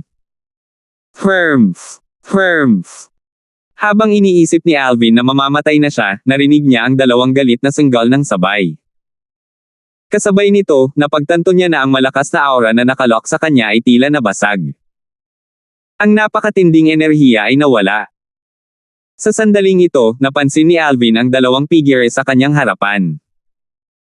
Ito ay walang iba kundi si Zadek, ang Vice Mansion Master ng Sky Hurdle Mansion, at si Godric, ang pangalawang Elder ng Raging Wave Mansion. Pareho silang lumitaw sa isang napapanahong paraan at hinaranggan ang pag-atake ni Carson. Bukod dito, ang kanilang pag-atake ay tila nakaapekto rin kay Carson. Barf! Sa wakas ay huminto si Carson na pinalipad pagkatapos niyang lumipad sa malayo. Kasabay nito, samukha siya ng isang subo ng dark crimson na dugo. Namumutla na rin ang mukha niya. Elder Brawler, lumampas ka sa linya. Puno ng galit ang boses ni Zadek. Maliban sa paglabag sa panuntunan ng Rising Sky Ranking Battle, ang katotohanan na si Carson ay naglakas loob na salakayin si Alvin sa kanyang harapan ay katumbas ng pagbibigay sa kanya ng isang sampal. Kung tutuusin, ang presensya niya rito ay para masigurado ang pagiging patas ng Rising Sky Ranking. Kung hindi man lang niya magagawa ito, hindi siya magiging qualified na maging moderator ng Rising Sky Ranking Battle. Kung papayagan niya ito, kung gayon ang Rising Sky Ranking Battle ay maaaring magtakda na lamang ng panuntunan na nagbabawal sa mga sectless cultivator na lumahok sa labanan. Kung hindi, ang mga walang sekta na magsasaka ay aapihin pa rin ng mga mula sa makapangyarihang mga sekta kahit na sila ay nanalo. Bagamat nanatiling tahimik si Godric, masasabi kung gaano siya galit mula sa kanyang mga mata na malamig na nakatingin kay Carson. Sa sandaling ito, si Alvin na nakatayo sa likod ni Zadek at Godric sa wakas ay nakahinga ng maluwag. Agad niyang iniligpit ang Jasper Celestial Sword nang malaman niyang lumipas na ang krisis. Kitang-kita niyang basang-basa ng pawis ang kanyang mga kamay na nakahawak sa Jasper Celestial Sword. Pinagpawisan siya kanina nang maramdaman niyang parang nasa impyerno na ang isang paa niya. Salamat sa pagligtas sa buhay ko. Huminga ng malalim, tiningnan ni Alvin sina Zadek at Godric bago ipahayag ang kanyang pasasalamat ng magalang. Humihingi ako ng hustisya para sa iyo tungkol sa bagay na ito. Tumango si Zadek. Bagamat hindi siya lumingon, masasabing malamig ang kanyang mga mata habang nakatingin siya kay Carson. Nang marinig ni Godric ang mga salita ni Zadek, napuno siya ng panghihinayang. Bakit hindi niya sinabi ang mga ganoong salita?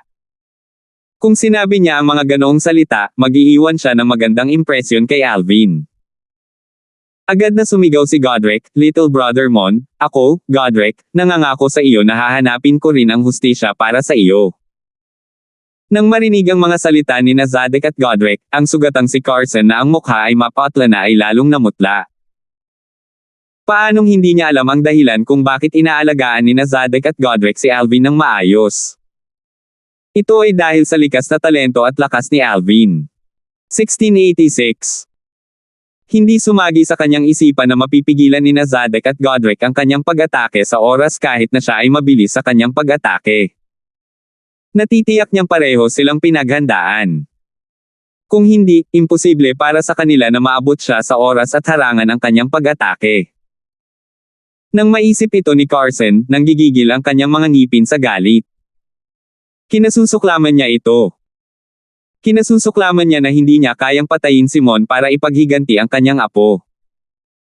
Samantala, ang mga manunood na napatulala sa pag-atake ni Carson kay Mon ay nanimbalik din ang kanilang pakiramdam at nagkagulo. Hindi ba masyadong mayabang ang Grand Elder ng Rising Sky Mansion? Galit na tumitig kay Carson ang maraming tao. Karamihan sa mga taong ito ay mula sa ibang mga sekta at walang sekta na mga magsasaka. Gayunpaman, mayroon ding isang grupo ng mga tao mula sa Rising Sky Mansion na nakaramdam ng nagbabagang init sa kanilang mga mukha. Ano man ang mangyari, ang mga patakaran ng Rising Sky Ranking Battle ay malinaw na nakasaad na ang pagpatay at pagkamatay ay pinapayagan. Hindi naman isyo kung may namatay. Kung ang isang tao ay hindi maaaring tanggapin ang pagkawala, ang isa ay hindi dapat kahit na lumahok sa unang lugar. Dahil napagpasyahan na ng isa na lumahok, dapat kayang tanggapin ng isa ang kanyang pagkatalo. Bilang mga miyembro ng Rising Sky Battle, nakaramdam din sila ng hiya sa aksyon ng kanilang Grand Elder nang makita nilang binaliwala niya ang mga patakaran ng Rising Sky Ranking Battle at hindi matanggap ang kanyang pagkatalo. Napakaraming tao ang namatay ng mas maaga, at si Carson ay hindi kumilos ng ganito. Gayunpaman, talagang nilabag niya ang mga patakaran nang mamatay ang kanyang apo. Maraming tao ang nangungutya sa kanya. Tama. Kanina, noong pinatay ng apo niya ang sectless cultivator na iyon, nakangiti pa rin siya ng husto. Hindi niya akalain na lumampas sa linya ang apo niya. Ngayong namatay ang apo niya, hindi na siya nagdalawang isip pa bago lumabag sa mga patakaran. Halatang halata na buhay lang ng apo niya ang iniintindi niya at binaliwala ang buhay ng lahat. Sobra sa pagiging Grand Elder ng Rising Sky Mansion. Kung kumalat ang balita tungkol dito, ikakahiya lang nito ang Rising Sky Mansion. Nag-usap-usap ang mga manunood. Hindi na sila nag-iingat sa kanilang mga salita nang magsalita sila tungkol kay Carson at sinabi ang anumang pumasok sa kanilang isipan. Ang naunang aksyon ni Carson ay halatang ikinagalit ng mga taong naruroon sa eksena. Elder Brawler, ikaw ang Grand Elder ng Rising Sky Mansion. Bakit hindi ka magdesisyon kung paano mo ito lulutasin? Walang pakialam na sabi ni Zadek habang nakatingin kay Carson. Bagamat kalmado ang tono ng pananalita niya, malamig na kumikinang ang kanyang mga mata. Para bang hindi niya iniisip na labanan si Carson kung ang susunod na hakbang ng aksyon ni Carson ay hindi siya nasiyahan. Elder Brawler, sumasang-ayon ako kay Vice Mansion Master Ren. Tinitigan ni Godric si Carson ng papatay. Isa itong pagkakataon para mapabilib niya si Mon, walang paraan na palalampasan niya ang pagkakataong ito. Bukod dito, talagang nagkamali si Carson tungkol sa bagay na ito. Ginagamit lang ito ni Godric at Zadek bilang isang pagkakataon para makuha ang gusto nila. Isang matalim na tingin ang sumilay sa lalim ng mga mata ni Carson nang makita niyang pinipilit siya ni Zadek at Godric. Gayunpaman, alam niyang mali siya sa bagay na ito kaya huminga siya ng malalim at pinigilan ang puot at galit sa kanyang puso bago niya ikinulong ang kanyang mga kamay malapit sa kanyang dibdib habang nakaharap sina Zadek at Godric. Saglit akong nawala sa isip ko nang makita kong namatay ang apo ko. Kaya nga ako kumilos sa paraang ginawa ko. Ngayong naiisip ko ito, mali talaga ako. Gayunpaman, dahil hindi nasaktan si Mon, maaari ba nating baliwalain ang bagay na ito? Mapagpakumbaba na sabi ni Carson sa mahinang boses. Sa sandaling ito, wala siyang ibang pagpipilian kundi ang kumilos sa ganitong paraan. Ha. Sa sandaling ito, tumawa ng malakas si Alvin bago pa man makasagot sina Zadek at Godric kay Carson. Tawa siya ng tawa at may luha pa nga sa gilid ng mga mata niya. Sabi mo hindi ako nasaktan. Kanina, kung hindi dahil sa oras na kumilos sina Vice Mansion Master Ren at Elder Lanten, natatakot akong naging multo ako dahil sa'yo, Elder Brawler.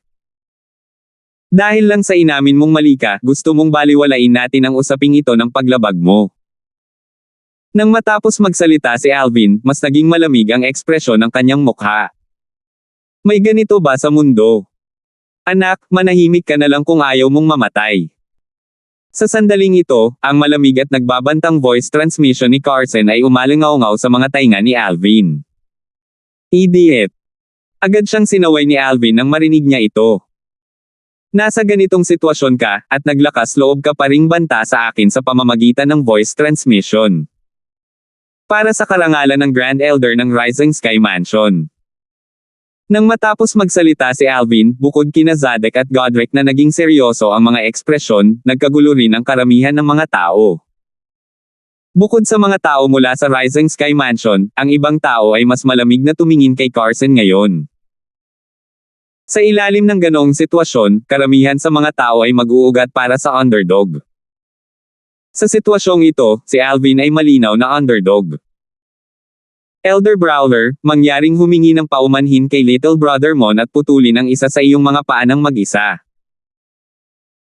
Kung hindi lang namin madidisqualify ang mga tao mula sa Rising Sky Mansion mula sa paglahok sa Rising Sky Ranking Battle, ngunit puputulin din namin ang isa sa iyong mga paa sa ngalan mo, malamig na sabi ni Godric kay Carson habang humahakbang siya pasulong. Ito ang resulta ng pakikipag-usap niya kay Zadek. Samantala, nang palihim na sumulyap si Zadek kay Alvin, natuklasan niyang bahagyang lumuwag ang ekspresyon ni Alvin. Masasabi niyang nasisiyahan si Alvin sa desisyong ito, at nakahinga siya ng maluwag. Si Carson ay natakot nang marinig niya ang mga salita ni Godric. Magiging madali para kay Zadek at Godric Lanten na putulin ang isa sa kanyang mga paa kung sila ay magsanib puwersa. Hindi siya makakatakas kahit gusto niya. Hindi ba pareho sa inyong iniisip na ito ay medyo over the top? Tanong ni Carson sa malamig na boses. Gayunpaman, binaliwala lang siya ni Zadek at Godric. Sa halip, malamig silang tumitig sa kanya para ipakita ang kanilang determinasyon. Nang makita ito, alam ni Carson na walang paraan para makaalis dito at mailigtas ang kanyang paa. Nakaramdam siya ng kahihiyan, ngunit wala na siyang magagawa. Ako, si Carson, ay tatandaan ito, malamig na sabi ni Carson habang matamang nakatingin kina Zadek at Godric. Puputulin ko ang isang paa ko ng mag-isa. Gayunpaman, imposibleng humingi ako ng tawad sa kanya. Nang matapos siyang magsalita ay itinaas niya ang kanang kamay at pinutol ang kaliwang braso. Sa sandaling inabot niya ang kanyang naputol na kaliwang braso, agad na kumilos sina Zadek at Godric. Si Zadek ay sumugod at nagulat si Carson, na naging dahilan upang bumagal ng husto ang kanyang pagkilos. Samantala, itinaas ni Godric ang kanyang kamay nang lumitaw ang isang asul na saber ray mula sa manipis na hangin at winasak ang naputol na kaliwang braso ni Carson. Bukod sa dugo, walang natira sa kaliwang braso niya. Ikaw. Ang ekspresyon ni Carson ay naging sobrang seryoso nang makita niyang ang dalawang nagbabantang figure ay bumalik sa kanilang orihinal na posisyon sa isang kisap lang ng mata, at wala nang pagkakataon para sa kanya na ikabit muli ang kanyang kaliwang braso dahil ito ay ganap na nawasak. Hindi niya inaasahan na ganoon kalupit sina Zadek at Godric. Tiwala siyang kaya niyang ikabit muli ang kanyang kaliwang braso kahit naputulin niya ito. Naturally, kakailanganin niyang buo ang kanyang kaliwang braso kung gusto niyang gawin iyon. Gayunpaman, ang kanyang kaliwang braso ay nawasak ni Godric. Nangangahulugan ito na kailangan niyang mabuhay ng may isang braso sa natitirang bahagi ng kanyang buhay. Paanong hindi siya magagalit? Nang makita ng mga manunood si Carson na nawala ng mga kamay, hindi lamang sila nakaramdam ng anumang awa para sa kanya, ngunit nasiyahan pa sila sa kanyang kasawian dahil siya lamang ang may kasalanan dito. Ang galit ni Alvin ay nabawasan din ng husto nang makita niya ito. Elder Brawler, ayaw mong humingi ng tawad kay Little Brother Mon, wala ka talagang pag-aalinlangan na ma-disqualify ang mga miyembro ng Rising Sky Mansion sa Rising Sky Ranking Battle. Dapat mong malaman bilang mga moderator ng Rising Sky Ranking Battle, nasa loob ni Elder Leo at kapangyarihan ko na ipagbawal ang mga miyembro ng Rising Sky Mansion na lumahok sa labanan ng malamig, sabi ni Zadek kay Brawler. Firms. Nang marinig ni Carson ang kanyang mga salita, sinulyapan niya ang siyam na ringmasters bago niya sinulyapan ang mga tao mula sa Rising Sky Mansion. Sa huli, ngumuso lang siya bago siya umangat sa hangin at sinabi sa mga tao mula sa Rising Sky Mansion, "Tara na." Sa sandaling lumabas ang kanyang mga salita sa kanyang bibig, sinulyapan niya ng puno ng puot si Alvin bago siya naghanda na umalis kasama ang grupo ng mga tao mula sa Rising Sky Mansion. Whoosh! Whoosh! Sa sandaling ito, umiikot ang mga ulap sa kalangitan sa itaas ng nimble chess set habang may lumitaw na dalawang figure. Dalawang binata iyon.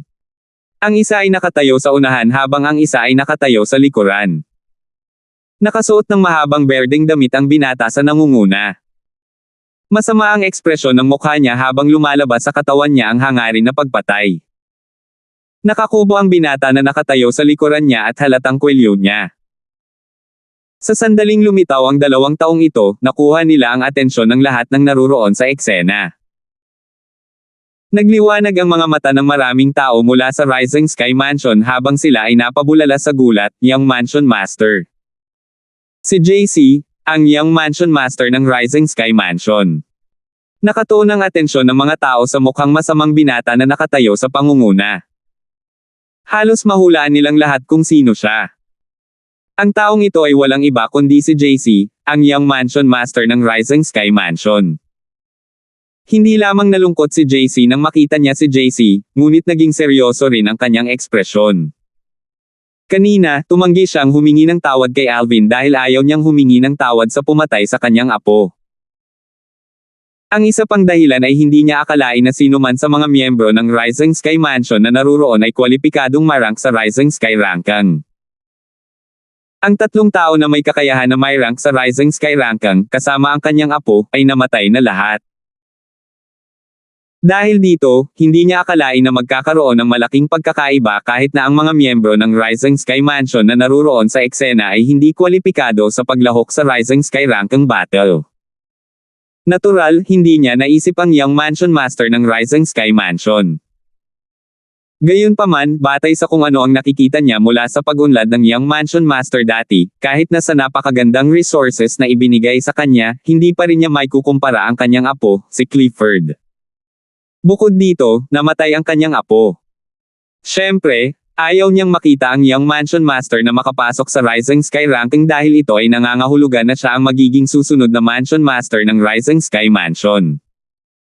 Ayaw niyang makitang mangyari ito. Dahil wala ng pagkakataon ang kanyang apo na maging susunod na Mansion Master, ayaw niyang makita ang Young Mansion Master na maging susunod na Mansion Master.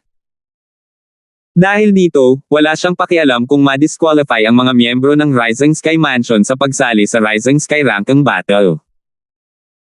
Gayunpaman, hindi sumagi sa kanyang isipan na ang Young Mansion Master ng Rising Sky Mansion, si JC, ay biglang susulpot nang malapit na niyang dalhin ang mga lalaki.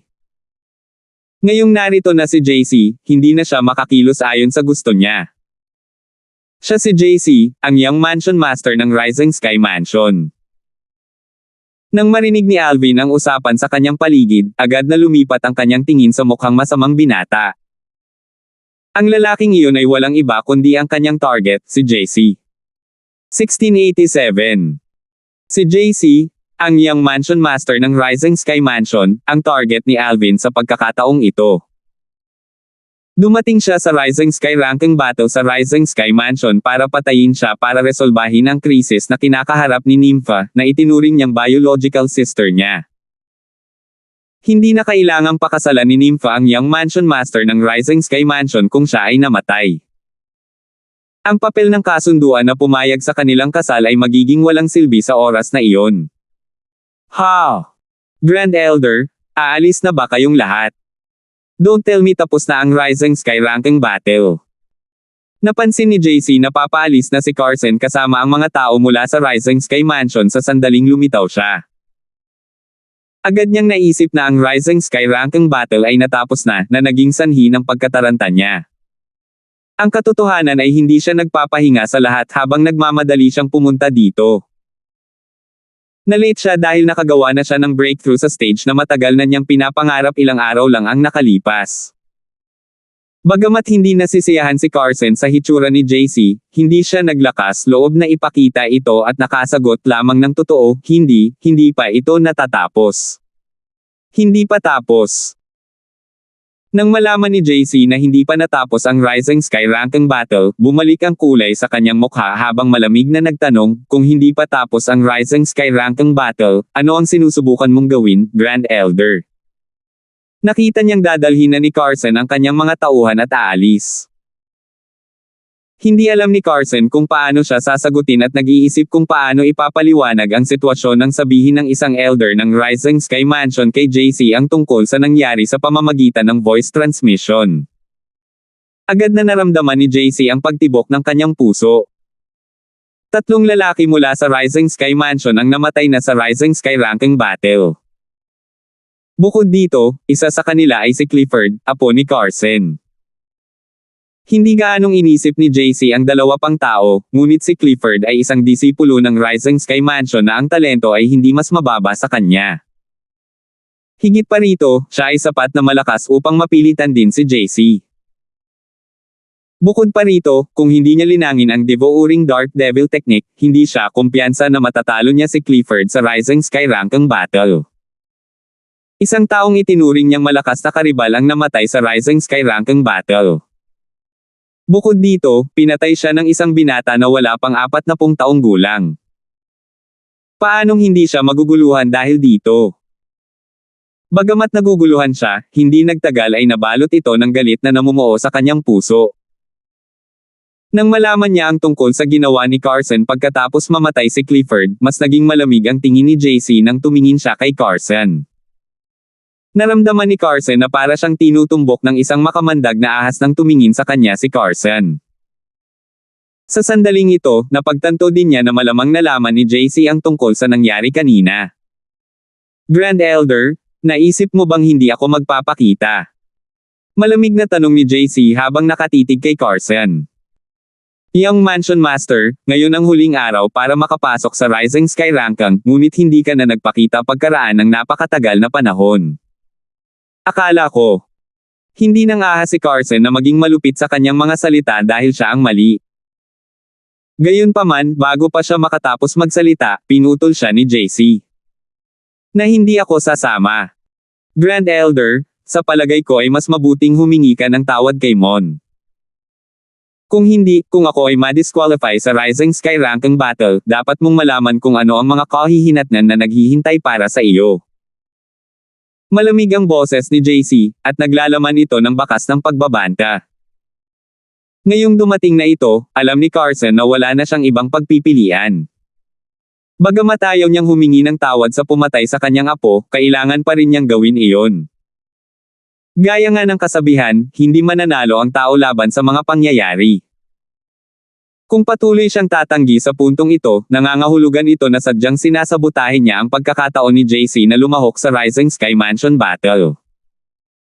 Ituturing siyang makasalanan sa Rising Sky Mansion kung ginawa niya iyon. Kanina, naglakas loob siyang kumilos ng mayabang at gusto niyang paalisan ang mga lalaki dahil hindi pa dumating si JC. Ngayong dumating na si JC, pabayaan pa ang mga tao mula sa Rising Sky Mansion ay maaaring hindi payag na umalis kasama niya, kahit payag sila, hindi pa rin siya naglakas loob na dalhin sila palayo. Huminga ng malalim si Carson bago siya tumingin kay Alvin at humingi ng tawad na may malamig na tingin sa kanyang mga mata. Sa harap ng paghingi ng tawad ni Carson, nanatiling kalmado si Alvin. Natural, alam niyang humingi lang ng tawad si Carson dahil wala siyang ibang pagpipilian. Kung hindi dumating si JC, pinaalis na sana niya ang kanyang mga tauhan. Kung siya ay unang umalis, si JC ay hindi makakasali sa Rising Sky Ranking Battle kahit na dumating siya mamaya. Mawawala na ako ng magandang pagkakataon para patayin siya. Buti na lang nakarating si JC sa tamang oras. Nakahinga ng maluwag si Alvin nang maisip niya ito. Ang layunin niya sa pagkakataong ito ay patayin si JC, wala siyang pakialam sa iba. Nagsimulang magbulungan ang mga tao sa paligid nang makita nila si Carson na humihingi ng tawad. Huwag mong sabihin sa akin na ang Grand Elder ng Rising Sky Mansion na ito ay talagang iniisip na siya ang Mansion Master ng Rising Sky Mansion. Para isipin na ayaw niyang isantabi ang kanyang pride at hayaan ang mga disipulo ng Rising Sky Mansion na madiskwalipika sa Rising Sky Ranking Battle. Siguro ay ginawa niya ang desisyon pagkatapos niyang isaalang-alang ang 3 tao mula sa Rising Sky Mansion na namatay at ang Young Mansion Master ay tila hindi siya lalabas. Sumasang-ayon ako. Tingnan mo na lang. Pagdating ni JC, agad siyang humingi ng tawad at masunurin. Nagbulungan ang mga manonood. Ang kanilang talakayan ay umiikot lamang kay Carson, at naging seryoso ang kanyang ekspresyon. Kung pwede lang, gusto na niyang patayin lahat ng mga nagchichismisan. Sa huli, ang napapanahong pagpapakita ni JC at ang paghingi ng tawad ni Carson ay nagbalik sa Rising Sky Ranking Battle sa landas. Samantala, napansin ni Alvin na tumitingin si JC sa kanya paminsan-minsan. May bakas ng pagtataka sa kanyang mga titig, ngunit kadalasan ay naglalaman ito ng nakakatakot na lamig. Bagamat walang pakialam si JC sa pagkamatay ni Clifford, sa ilalim ng ganoong mga pangyayari, bilang Young Mansion Master, kailangan pa rin niyang ipakita ang pagiging masungit kay Alvin mula nang mapatay niya ang isang disipulo ng Rising Sky Mansion. Kung nagawa niyang patayin si Alvin, tiyak na tataas ang kanyang prestihiyo sa Rising Sky Mansion. Sa kanyang opinyon, si Alvin ay isang stepping stone lamang sa kanya. Matapos magpakita si JC, hindi siya nagmamadaling maglabas ng hamon. Di nagtagal, ang mabulaklak na Monk at Solomon ay nagsalitan sa pagpasok sa ring, at ang mga kalaban na pinili nila ay matino na umamin ng pagkatalo. Pareho silang naging ringmasters ng matagumpay nang hindi mantsa ang kanilang mga espada. Matapos ang Flowery Monk at Solomon ay naging ringmasters, karamihan sa mga tao ay nalipat ang kanilang atensyon kay JC, ang Young Mansion Master ng Rising Sky Mansion. Dapat ay ang Young Mansion Master ng Rising Sky Mansion na ang papasok sa ring, di ba? Napakamayabang. Kung iisipin, hinintay niya talaga ang Flowery Monk at Solomon na unang kumilos. Sa tingin ko ay nag-aalala siya na hahamonan siya ng Flowery Monk at Solomon kung siya ay magiging ringmaster muna. Sa oras na iyon, nakakahiya para sa kanya kung siya ay matalo.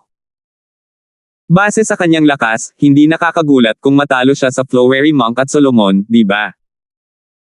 Kahit na nagawa niyang iwasan silang dalawa ngayon, hindi pa rin niya maiiwasan ang mga ito bukas kapag opisyal nang nagsimula ang Rising Sky Ranking Battle. Maraming tao ang nagbulungan. Karamihan sa kanila ay nagsasabi na si JC ay natatakot sa Flowery Monk at Solomon. Nang marinig ng kuba na lalaking nakatayo sa likod ni JC ang kanilang mga salita, minisyon niya ito. Ang kasalukuyang lakas ng kanyang Young Mansion Master ay hindi katulad ng dati. Si JC, sa kabilang banda, ay tila hindi niya narinig ang mga salita ng karamihan. Ha! Nadurog ang puso ni Alvin nang makita niya ang binata na may kuba na nanunuya. Maging ang alapairs ni JC ay may labis na pagtitiwala sa kanya.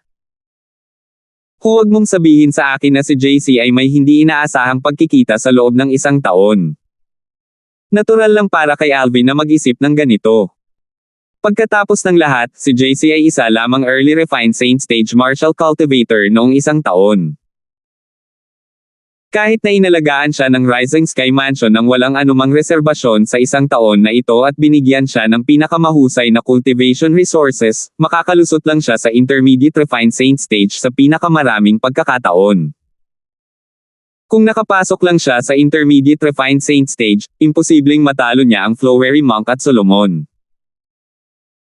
Kahit na ang Flowery Monk at Solomon ay hindi nakalusot sa Mastery Refined Saint Stage, sa kanilang lakas, hindi maraming tao sa Intermediate Refined Saint Stage ang kanilang mga kalaban.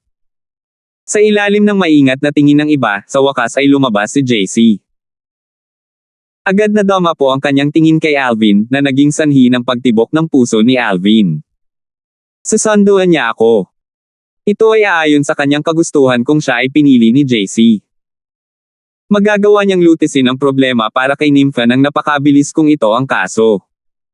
Gustong hamanin ni JC si Mon. Sa sandaling ito, napansin din ng karamihan ang tingin ni JC. Sa tingin ba niya ay mahina si Mon? Sa lakas na ipinakita ni Mon kanina, tiyak na kapantay niya si Gulliver, sigaw ng maraming tao. Siguradong higit pa siya sa Katimbus ni Gulliver. Maging ang Flowery Monk at Solomon ay maaaring hindi nakaligtas sa pagsabog at shockwave kanina.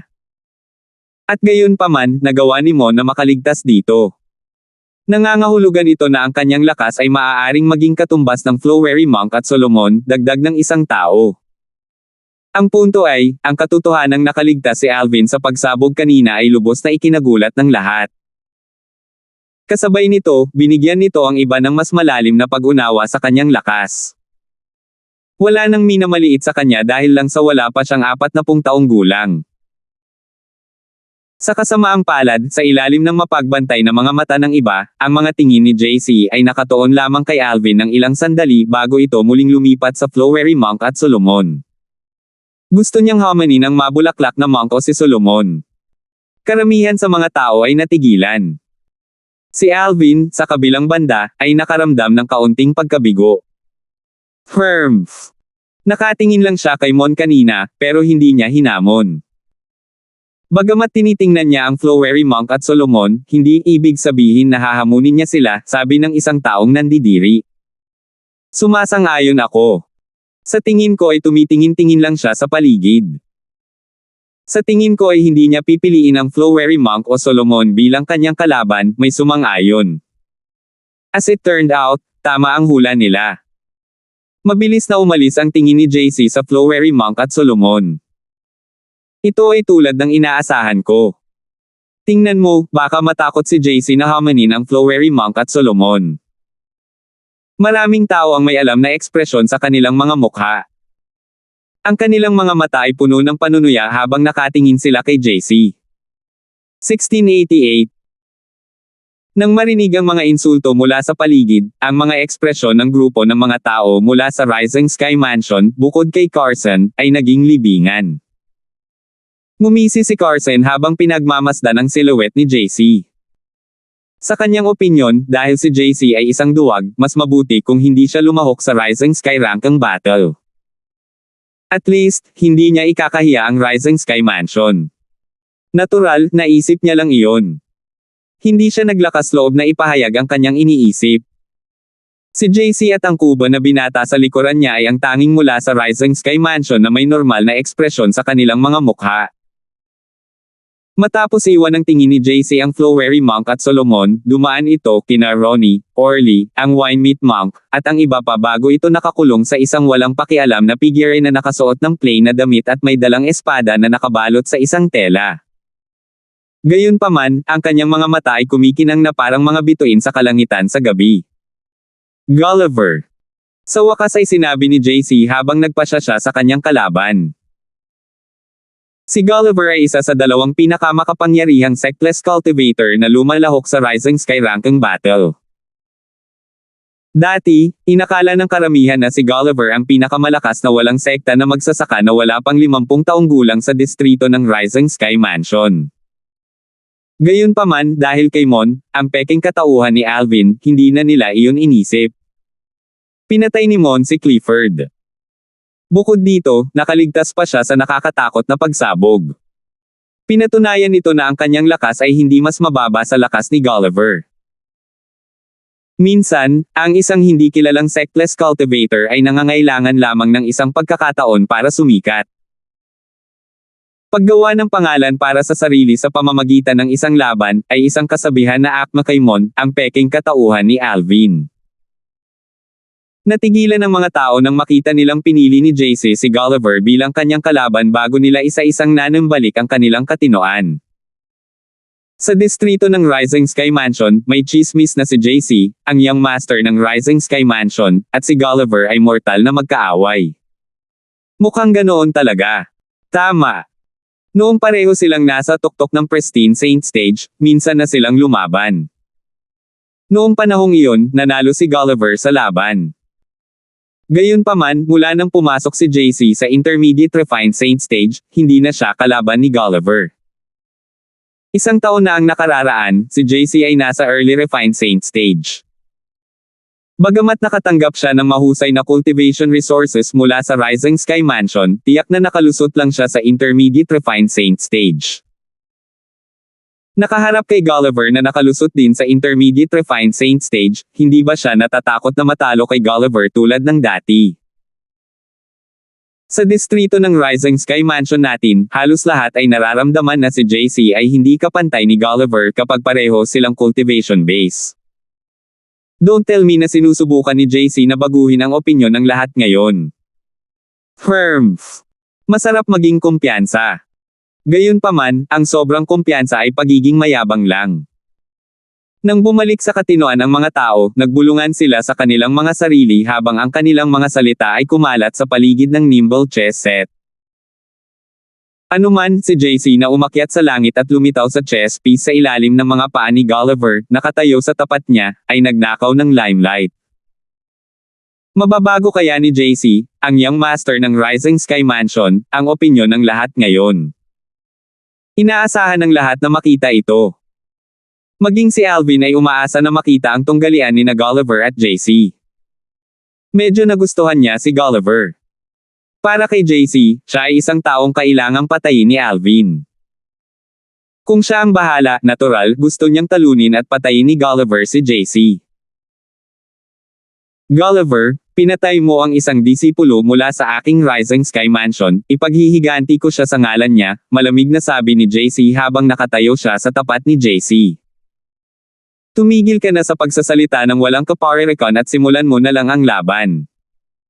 Walang pakialam na sabi ni Gulliver. Kung si Gulliver ay hindi pa nakalusot sa Intermediate Refined Saint Stage, maaaring makaramdam siya ng takot na harapin ang kasalukuyang JC na nakalusot sa Intermediate Refined Saint Stage. Dahil nakalusot din si Gulliver, hindi siya natakot kay JC. Parang sabi lang ng mga chismis. Hindi niya kailangang matakot kay JC kung pareho ang kanilang cultivation base. Si JC ay maaaring ituring na dati niyang karibal. Natural, alam niya kung gaano kalakas si JC. Sa kasamaang palad, hindi sumagi sa isipan ni Gulliver, kahit na sa kanyang pinakamaligaw na panaginip, na ang kasalukuyang JC ay ganap na naiiba sa nakaraang JC. Ito ay dahil sa kanyang paglilinang ng devouring dark devil technique. Noong nakaraang taon, bagamat babalik si JC sa Rising Sky Mansion upang makibahagi sa mahusay na mapagkukunan ng cultivation doon, ginugol niya ang karamihan sa kanyang oras sa labas. Sa ilalim ng dahilan ng pagsasanay at pagpapalakas ng sarili, talagang nilalamon niya ang mahahalagang dugo at diwa ng mga kabataang babae. Noong nakaraang taon, halos 3 digit ang bilang ng mga dalagang-dalaga na nilamon niya hanggang sa naging tuyong bangkay. Ito ay tiyak na dahil dito ang kanyang cultivation base ay tumaas ng husto. Hindi pa nagtagal, nakapasok na siya sa tuktok ng Refined Saint stage. Ano ang ibig sabihin ng nasa tuktok ng pinong stage ng santo? Ibig sabihin ay isang hakbang na lang ang layo niya sa pagpasok sa Eminent Saint stage. Sa ilalim ng maingat na titig ng iba, sa sandaling umalis ang mga salita ni Gulliver sa kanyang bibig, walang nakakita kay JC na kumikilos. Gayunpaman, tila bumabagyo ang lugar sa loob ng 100 metrong radius sa paligid niya. Maraming tao, kabilang si Alvin, ay hindi man lang napagtanto kung ano ang nangyayari. Ang tanging nakikita nila ay isang buhawi na umiikot sa bilis ng kidlat na lumitaw malapit sa JC. Sa isang saglit lang, umakbay ito kay Gulliver na parang paniki palabas ng impyerno. Akala ng karamihan ay mapipigilan ni Gulliver ang pag-atake kapag nakita nilang itinaas niya ang kanyang mga kamay para harangan ang paparating na buhawi. Sinong mag-aakalang sa sandaling hinawakan ni Gulliver ang buhawi, bigla itong magpapalakas sa buhawi. Lalong lumakas ang bilis na naging sanhi ng pagyanig ng langit saglit. Sa sandaling ito, ang buhawi ay tila naging isang nakakatakot na halimaw na lumamon kay Gulliver. Pop! Habang umalangaw-ngaw ang isang malakas na tunog sa kalangitan, sa ilalim ng mapupungay na mga mata ng iba, nagsimulang bumaba ang bilis ng buhawi. Si Gulliver na buhay pa at sumipa kanina ay sumabog. Ang lahat na natitira sa langit ay ambon ng dugo. Patay na siya. Ang lahat ng ito ay nangyari sa loob lamang ng 1 segundo. Hindi man lang ito nakahinga. Ang lahat, kabilang si Alvin, ay natulala. Sa taas, sina Zadek at Godric, na mga moderator, ay nagpalitan ng tingin. Kitang-kita nila ang gulat sa mga mata ng isa't isa. Narinig nila ang tungkol sa Young Mansion Master ng Rising Sky Mansion at alam nilang hindi maituturing na mahusay ang kanyang talento. Kahit na may mahusay na cultivation resources mula sa Rising Sky Mansion, dapat ay nasa Intermediate Refined Saint stage lang siya. Gayunpaman, nakikita nila ang kanyang lakas na higit pa sa isang Intermediate Refined Saint stage powerhouse batay sa lakas na ipinakita niya. Sa sandaling ang buhawi ay umikot ng mas mabilis na tila ito ay pinalakas, ang aura na naramdaman nila sa pamamagitan ng kanilang divine consciousness ay tila hindi ito pagmamay-ari ng isang Intermediate Refined Saint stage martial cultivator. Sa katunayan, mas naramdaman nito ang aura ng isang Mastery Refined Saint stage martial cultivator. Mastery Refined Saint stage. Sa sandaling ito, halos tiyak na sina Zadek at Godric na si JC ay isa ng Mastery Refined Saint stage martial cultivator. Naturally, hindi nila sinisiyasat ang cultivation base ni JC gamit ang kanilang divine consciousness dahil ito ay itinuturing na bastos. Kung ginawa nila, napagtanto nila kaagad ang kanilang pagkakamali. Dahil sina Zadek at Godric ay may prejudice sa kanilang unang impresyon sa kanya, natural lang na labis silang nabigla sa kanyang tagumpay sa Mastery Refined Saint stage. Mastery Refined Saint stage. Paano ito posible? Sina Zadek at Godric ang pinakamalakas na tao na naruroon sa eksena. Pagkatapos nito, sinundan ito ni Carson, ang Grand Elder ng Rising Sky Mansion. Sa sandaling ito, naramdaman din ng divine consciousness ni Carson ang aura na pinakawala ni JC kanina. Ito ay isang martial cultivator lamang sa Mastery Refined Saint stage o mas mataas. Natulala siya. Sa kanyang opinyon, ito ay imposible. Bilang Grand Elder ng Rising Sky Mansion, alam niyang malinaw kung gaano kalakas si JC, ang Young Mansion Master ng Rising Sky Mansion. Alam niya na kahit na si JC ay bibigyan ng mahusay na cultivation resources ng Rising Sky Mansion, imposible pa rin para sa kanya na makapasok sa Mastery Refined Saint stage sa napakaikling panahon. Sa katunayan, isa lang siyang Early Refined Saint stage martial cultivator noong 1 taon. Ang katotohanan na nagawa niyang bumangon mula sa early refined saint stage hanggang sa mastery refined saint stage sa loob ng isang taon ay imposible. Dapat ay nagkaroon siya ng hindi inaasahang pakikipagtagpo sa loob ng isang taon nang siya ay nasa labas. Halos sigurado si Carson dito. Gayunpaman, hindi sumagi sa kanyang isipan na ang di malamang na pagtatagpo ni JC ay ang paglinang niya ng Devouring Dark Devil Technique. Ang orihinal na may-ari ng Devouring Dark Devil Technique ay walang iba kundi ang punong salarin na naging sanhi ng pagbagsak ng Rising Sky Mansion mula sa isang quasi-third rate na puwersa hanggang sa isang fourth rate na puwersa. Nang bumalik si Carson sa kanyang katinoan, bumalik din si Alvin sa kanyang katinoan. Napakaseryoso ng ekspresyon niya sa mga sandaling ito. Ang cultivation base ni JC ay tila nasira sa T sa Mastery Refined Saint stage. Paano ito posible? Maging si Alvin ay nagulat sa cultivation base ni JC. Maaaring ganito kahanga-hanga ang cultivation resources sa Rising Sky Mansion. Ito ang unang ideya na pumasok sa isip ni Alvin nang matuklasan niyang si JC ay malamang na pumasok sa Mastery Refined Saint stage. Kung tutusin, hindi katulad ni Carson na nauunawaan ang cultivation resources na maibibigay ng Rising Sky Mansion, wala siyang alam tungkol dito. Hindi ako makapaniwala na nakalusot na talaga siya sa Mastery Refined Saint stage. Sa kasong ito, mahihirapan akong patayin siya. Ang orihinal na kalmadong ekspresyon ni Alvin ay nagsimulang maging seryoso. Sa kanyang kasalukuyang lakas, alam niyang kaya niyang talunin ang karamihan sa Intermediate Refined Saint stage Martial at Dao cultivators. Para naman sa Mastery Refined Saint stage Martial at Dao cultivators, alam niyang matatalo lang niya ang mga medyo mahina at may hindi matatag na pundasyon. Kung ilalabas niya ang lahat ng kanyang mga diskarte, maaaring magkaroon siya ng pagkakataong talunin ang mga medyo mas makapangyarihan. Gayunpaman, makakasama lamang niya ang mga mas makapangyarihan. Kung tutuusin, may posibilidad na matalo pa siya. Tulad ng para sa mga kilalang powerhouse sa Mastery Refined Saint stage, wala siyang anumang kumpiyansa.